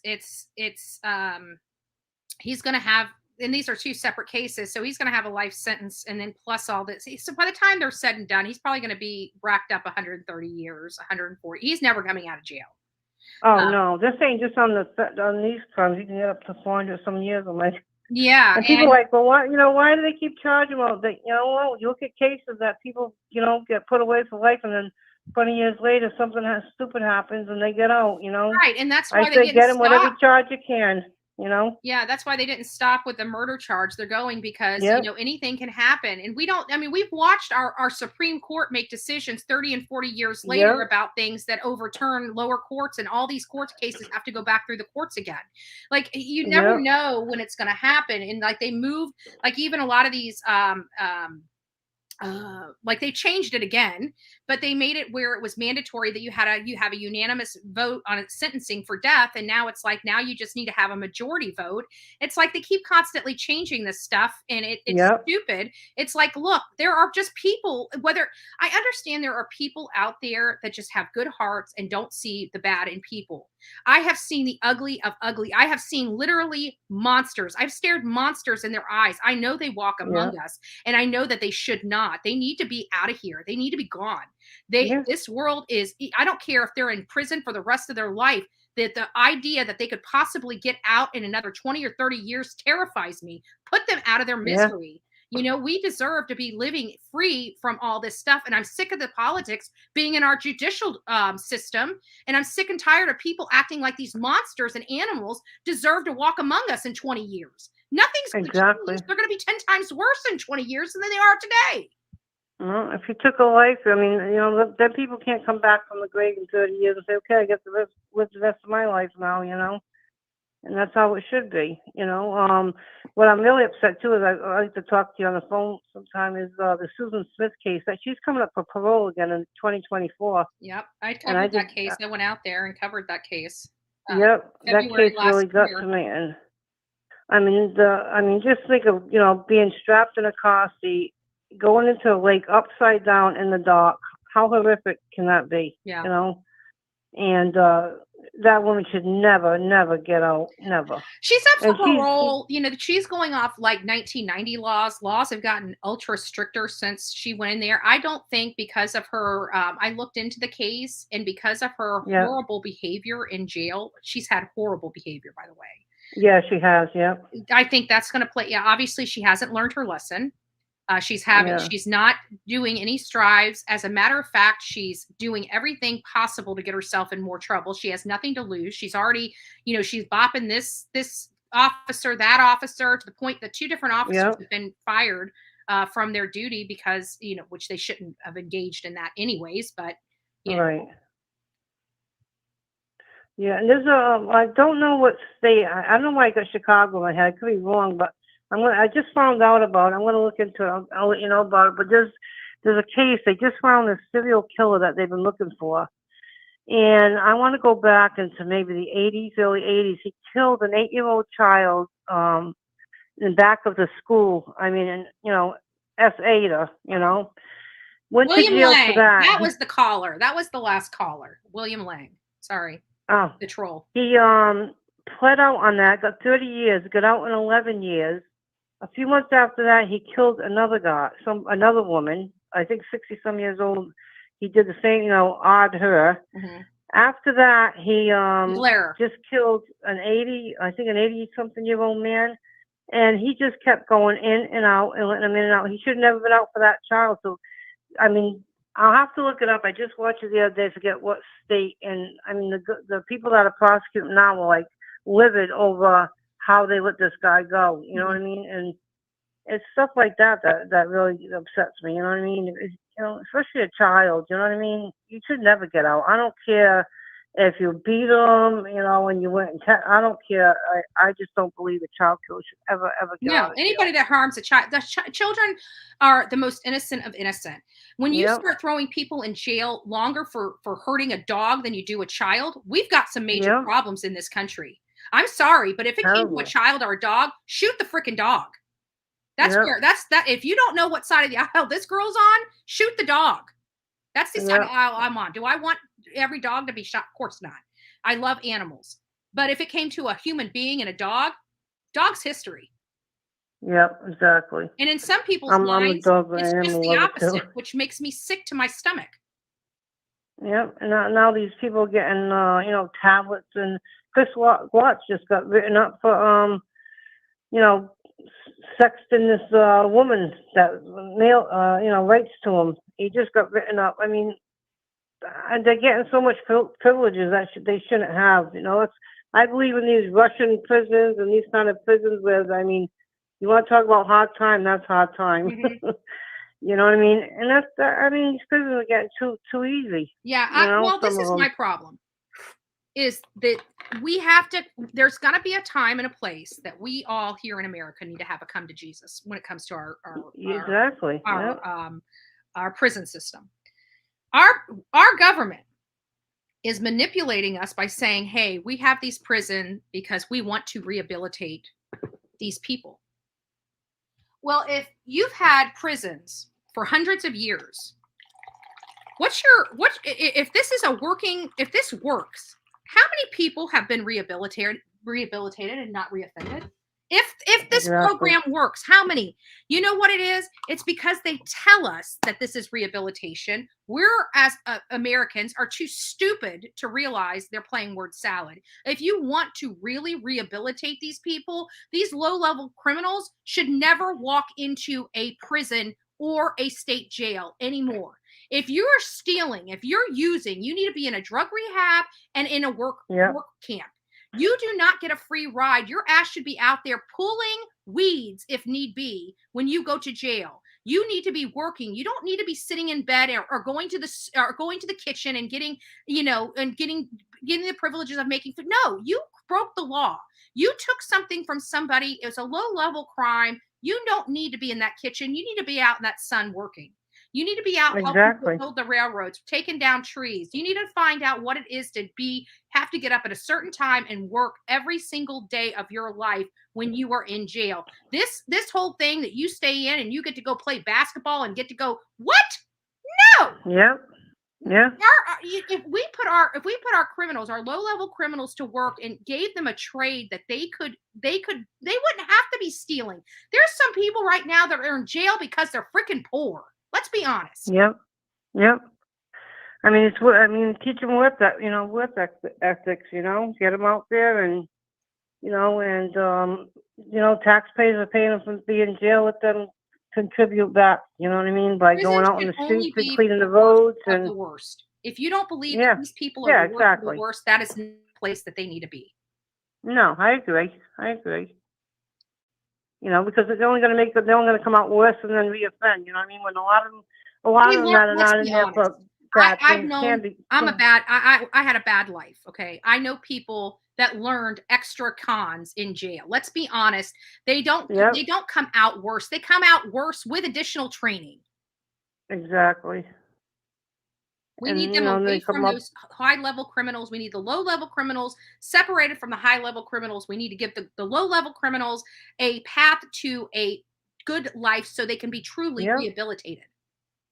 Yep, they need the church services in jail, rehabilitation, counseling, drug counseling, all that stuff. And they need I agree. But as far as, child murderers and the ones that are, do the R and the SA and all that, I think they belong. The jails should be designed for. Those jails should not be overcrowded.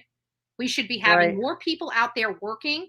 There's so many government jobs that we give to bureaucrats paying ridiculous amounts of money. Find the people with low-level crimes that can fill these positions and give them a damn job and give them an actual path to becoming a legit good person in our society. Give them a reason to be a good person in society. Constantly giving them a life of crap and then pissed off that they have a life of crap is not changing their life of crap. It's only making it worse. Exactly. They should have trade schools in there too. Teach them a trade when they go out.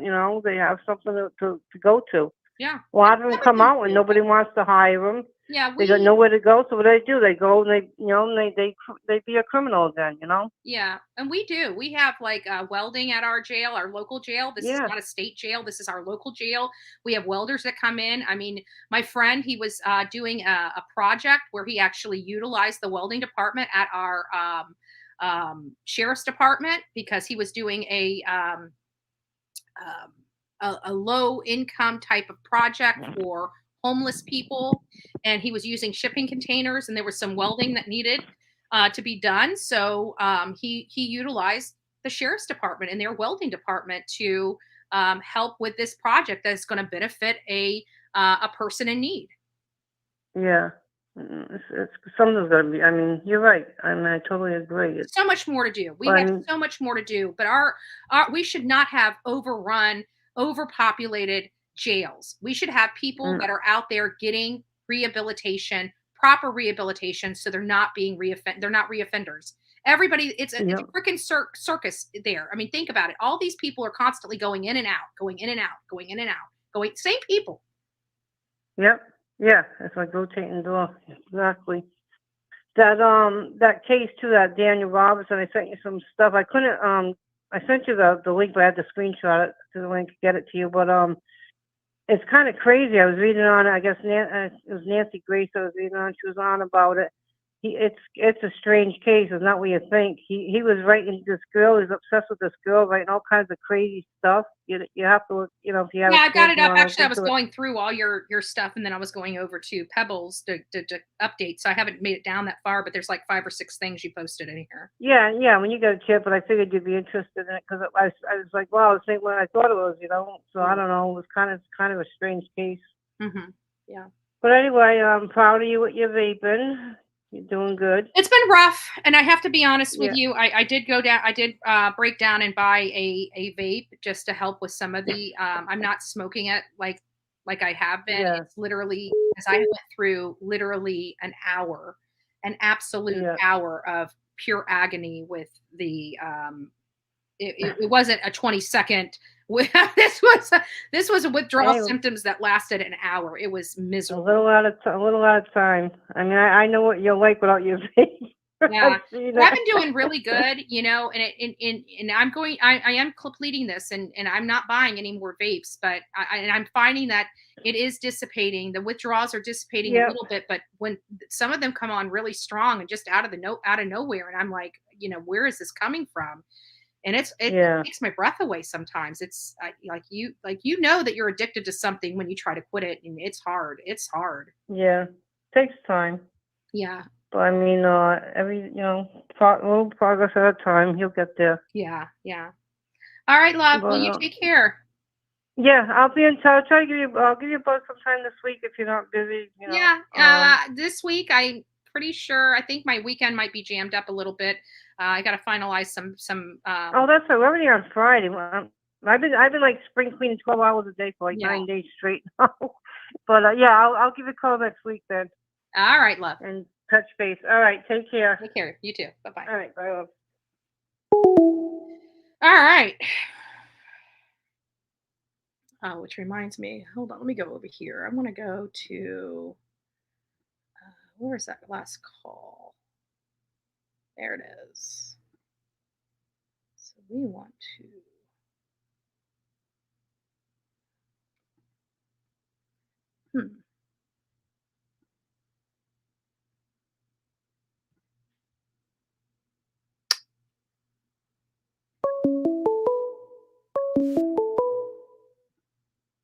Yes, William, how are you doing?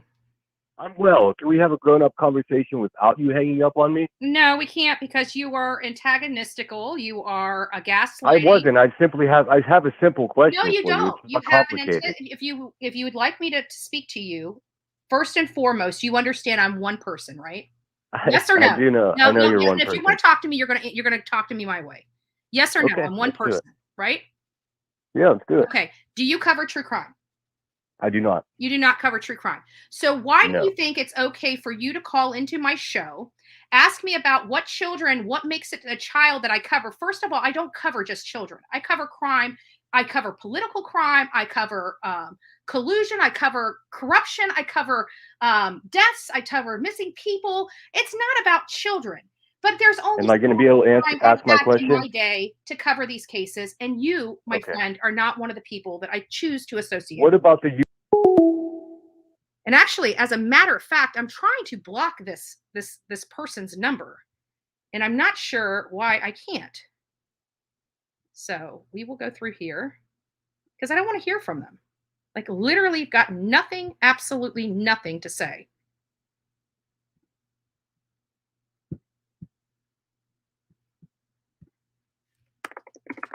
So we definitely know that was the glarer, William Lang.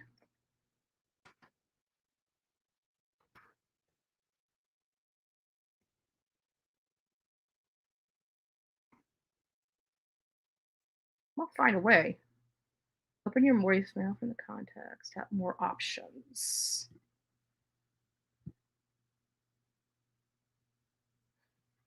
This is so confusing.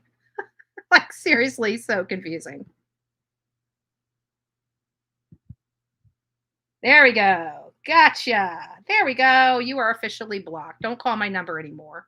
And I'm telling you, since you watch the show, that you don't want to call here anymore. Because now that you have heard me say I don't want contact with you, I don't want you calling me, I don't want you following me, I don't want you harassing me, I don't want you calling my show.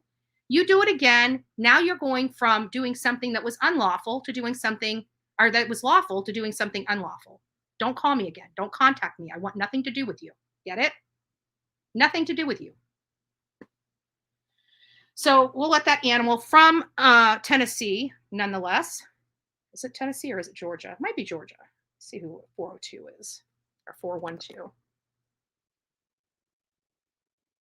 Pittsburgh, Pennsylvania. So it sounds like he probably just made a fake number.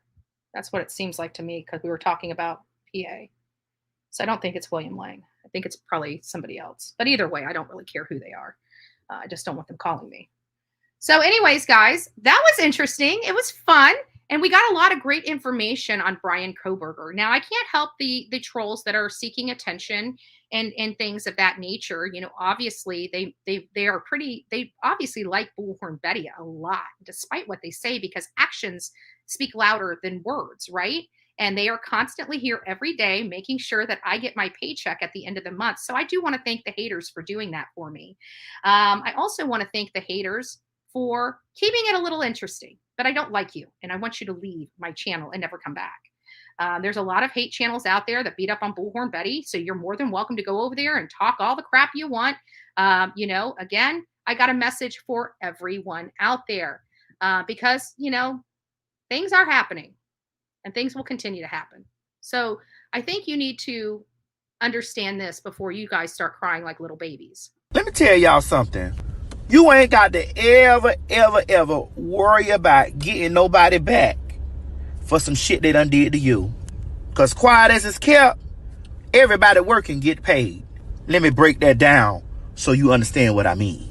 Everybody working getting paid. See, some of you motherfuckers don't even know that you're working. But payday comes after a while, bitch. You being messy? You're working. You gossiping about people? You're working. You stealing, lying, cheating, or just all around doing some fuck shit? You're working. And payday is on its motherfucking way. Ha ha! Let me tell you something, you working motherfuckers. Some of you bitches got overtime in that bitch too. Ooh, that payout gonna be good. So when you get your check, bitch, don't complain. You worked for it. To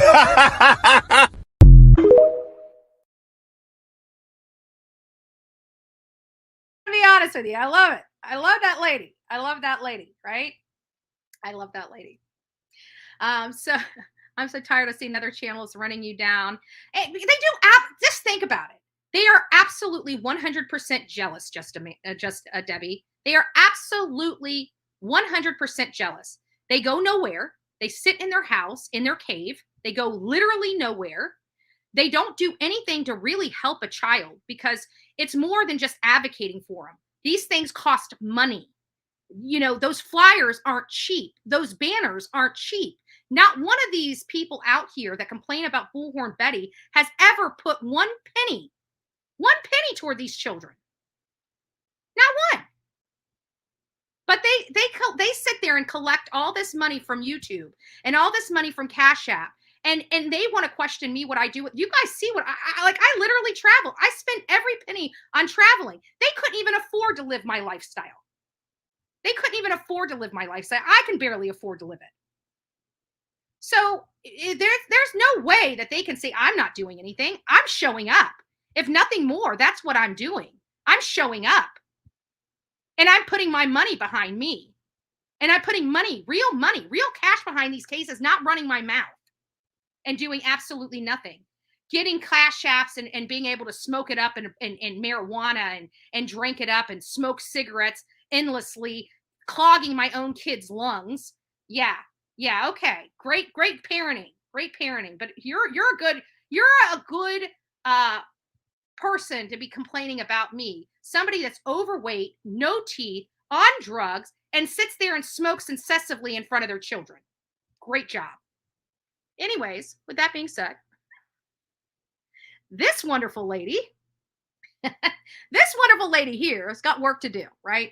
So we're going to go ahead and get our day started. We've been on here for 4 hours. I've missed you guys. You know, I don't do 4-hour lives. If I do a 4-hour live, that means I missed you guys a lot. I can tell you that, because nobody wants to sit here in this position with all these screens and heating them without it being the love of the job.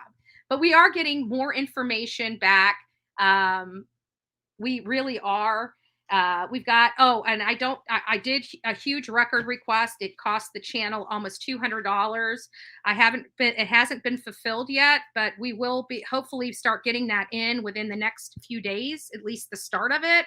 I'm hoping by the beginning part of next week. Actually, as a matter of fact, I haven't even checked the emails in a little minute. So let me give these updates before, because I keep getting sidetracked. Let me turn the system off. There we go. Okay, the system is off. We're not going to be having any more phone calls. Let's just go over a couple of, let me just make sure I didn't get any documents in. It doesn't look like I got any additional documents in. So we haven't gotten any of this doc, but I just paid it yesterday. So Alex Murdaugh's indicted on the $4 million insurance fraud. Kohberger's parents testify in front of the grand jury. I want to hear this real quick and see, because there's been some speculation that this may have all been a hoax.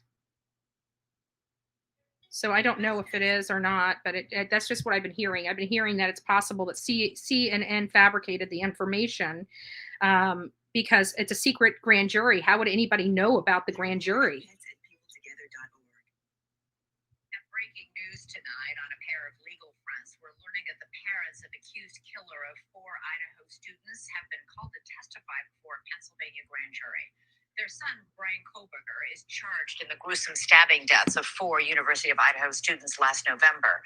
He was arrested at his parents' Pennsylvania home nearly 2 months later. Kohberger's parents are reportedly being questioned about another case of a missing woman in Pennsylvania. Joining us with more now on the legal issues at stake is News Nation's senior national correspondent, Bryan and News Nation legal contributor, Jesse Weber. Bryan, why are the police looking to talk to the parents about a case in Pennsylvania? Yeah, this is an interesting development. We have confirmed that Bryan Kohberger's parents were called to testify in front of this investigative grand jury that has to do with this missing persons case. 45-year-old Dana Smithers, she went missing in June of 2022. Her body was just discovered about a month ago. We're told this is just an investigative grand jury, so it's not like they're trying to indict one specific person. But still, it's very, very interesting that they would subpoena and call in Bryan Kohberger's parents to come in and testify. Jesse, what do you make of this? So they're trying to determine if So it does sound like it's been confirmed that the parents have been in, and it's an investigative grand jury, which there are multiple grand juries. I thought that when they were talking about the grand jury, I'm like, okay, well, maybe they're trying to exclude Bryan because they think it's the boyfriend that was with her or the drug dealer down the road. You don't know. I mean, there was something that happened to Dana Smithers, obviously. She's no longer here. She's been missing for a year. They just found her body 200 yards away from her home. This is not looking good, but they can't give us a determined cause of death. They can't give us anything related to her right now. We don't even know if this is a murder. We don't even know if it's a murder at this point. But with the grand jury and everything, it's plausible that it might be. Because why would a grand jury be involved in a case where a person died of natural causes, as weird as it may be? So we've got those. Hold on. Let me just go through. The attorney representing Smith's mother said he believes a grand jury has been impaneled to investigate the case. So it sounds like at least in Stephen Smith's case, we have another investigative grand jury going on as well. And in that particular case, let me see if we have any. Is this a video or not? Give me just a second. Let's see what they have to say. Are interested in what's going on with Stephen Smith. So many of our courties want to see justice for his family and what happened to him. Talk to us, please, about where things stand with the investigation, if you would. It is progressing. We have put out a reward of $35,000 for tips. So $35,000 for tips for Stephen Smith. SLED. I have talked to Chief Keel a number of times, and they've received now over 40 tips that have been investigated. And I can safely say that Chief Keel has told me that his team of investigators has met with the Attorney General, gave them a full briefing on where they are, told me that subpoenas are being issued. Thank you, Broken as Stiletto. well as warrants. And I believe there's a grand jury impaneled. So it would not surprise me that over the next couple months, we would hear something regarding Stephen Smith and the decision that the state of South Carolina reached that he was This is promising news, guys. This is promising news in the Stephen Smith case. I mean, in the next few months, we're going to learn something. It's been a long time coming. If you guys don't know about Stephen Smith, he was a friend of, from our understanding, the Murdaugh boys, one or both. Typically, we heard rumors of Buster having some kind of relationship with him, but it appears that at least on its face, it's a rumor. It never panned out and was never corroborated. And I did try to personally corroborate it myself, and I could not. So, there was this rumor that him and Stephen Smith were having, this friendship that was a little more than a friendship. I don't know if that's true or not. I really, really, really, truly don't. But the Murdaugh name came up over 40 times. It was a little weird that the Murdaugh family specifically reached out to him immediately before even law enforcement reached out to them. There's a lot of weird stuff that happened in and around Stephen Smith's death that, seems to make it feel like it's possibly connected to the Murdaughs, or the Murdaughs may have been in the car or something like that. But he was killed and laying in the middle of the road in 2015. So this was many years even before Gloria Satterfield met her demise, that this young boy lost his life. The weird thing about it is we know that the Murdaughs were in charge during that time, and somehow or another this was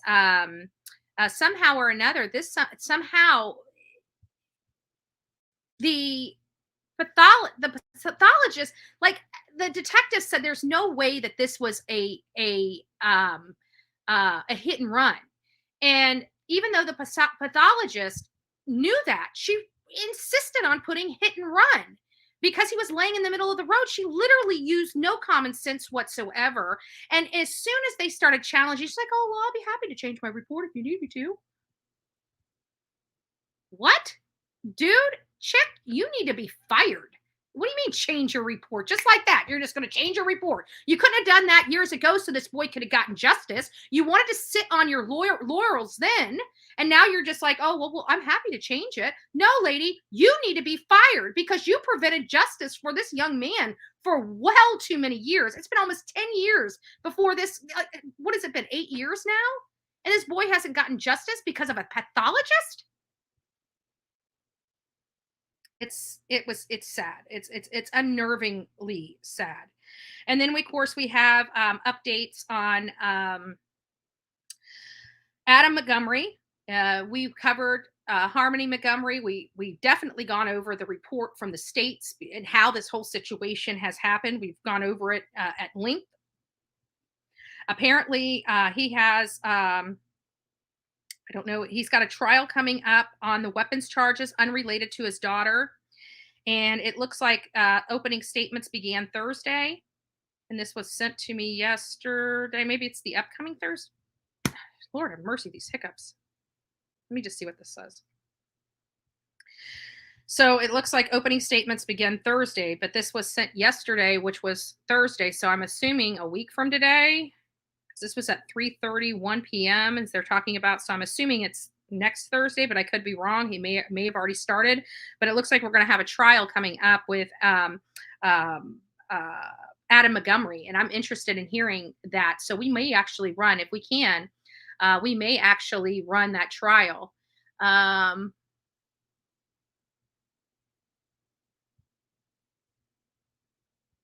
Probably because Hat looks back at them in the mirror really freaking stinks. I don't know. Adam is on trial now. Okay, so Twin Mom says he's on trial now. So I'll get caught up on that here. It's live now. Okay, let me see.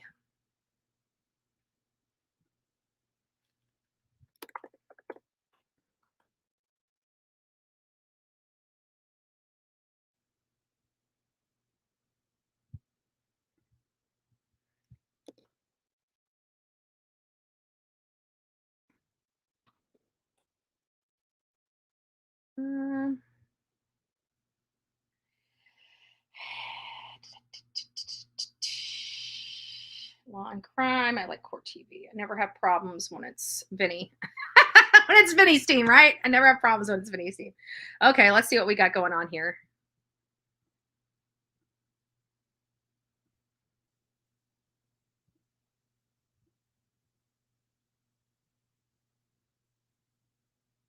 Oh, it looks like it might be over.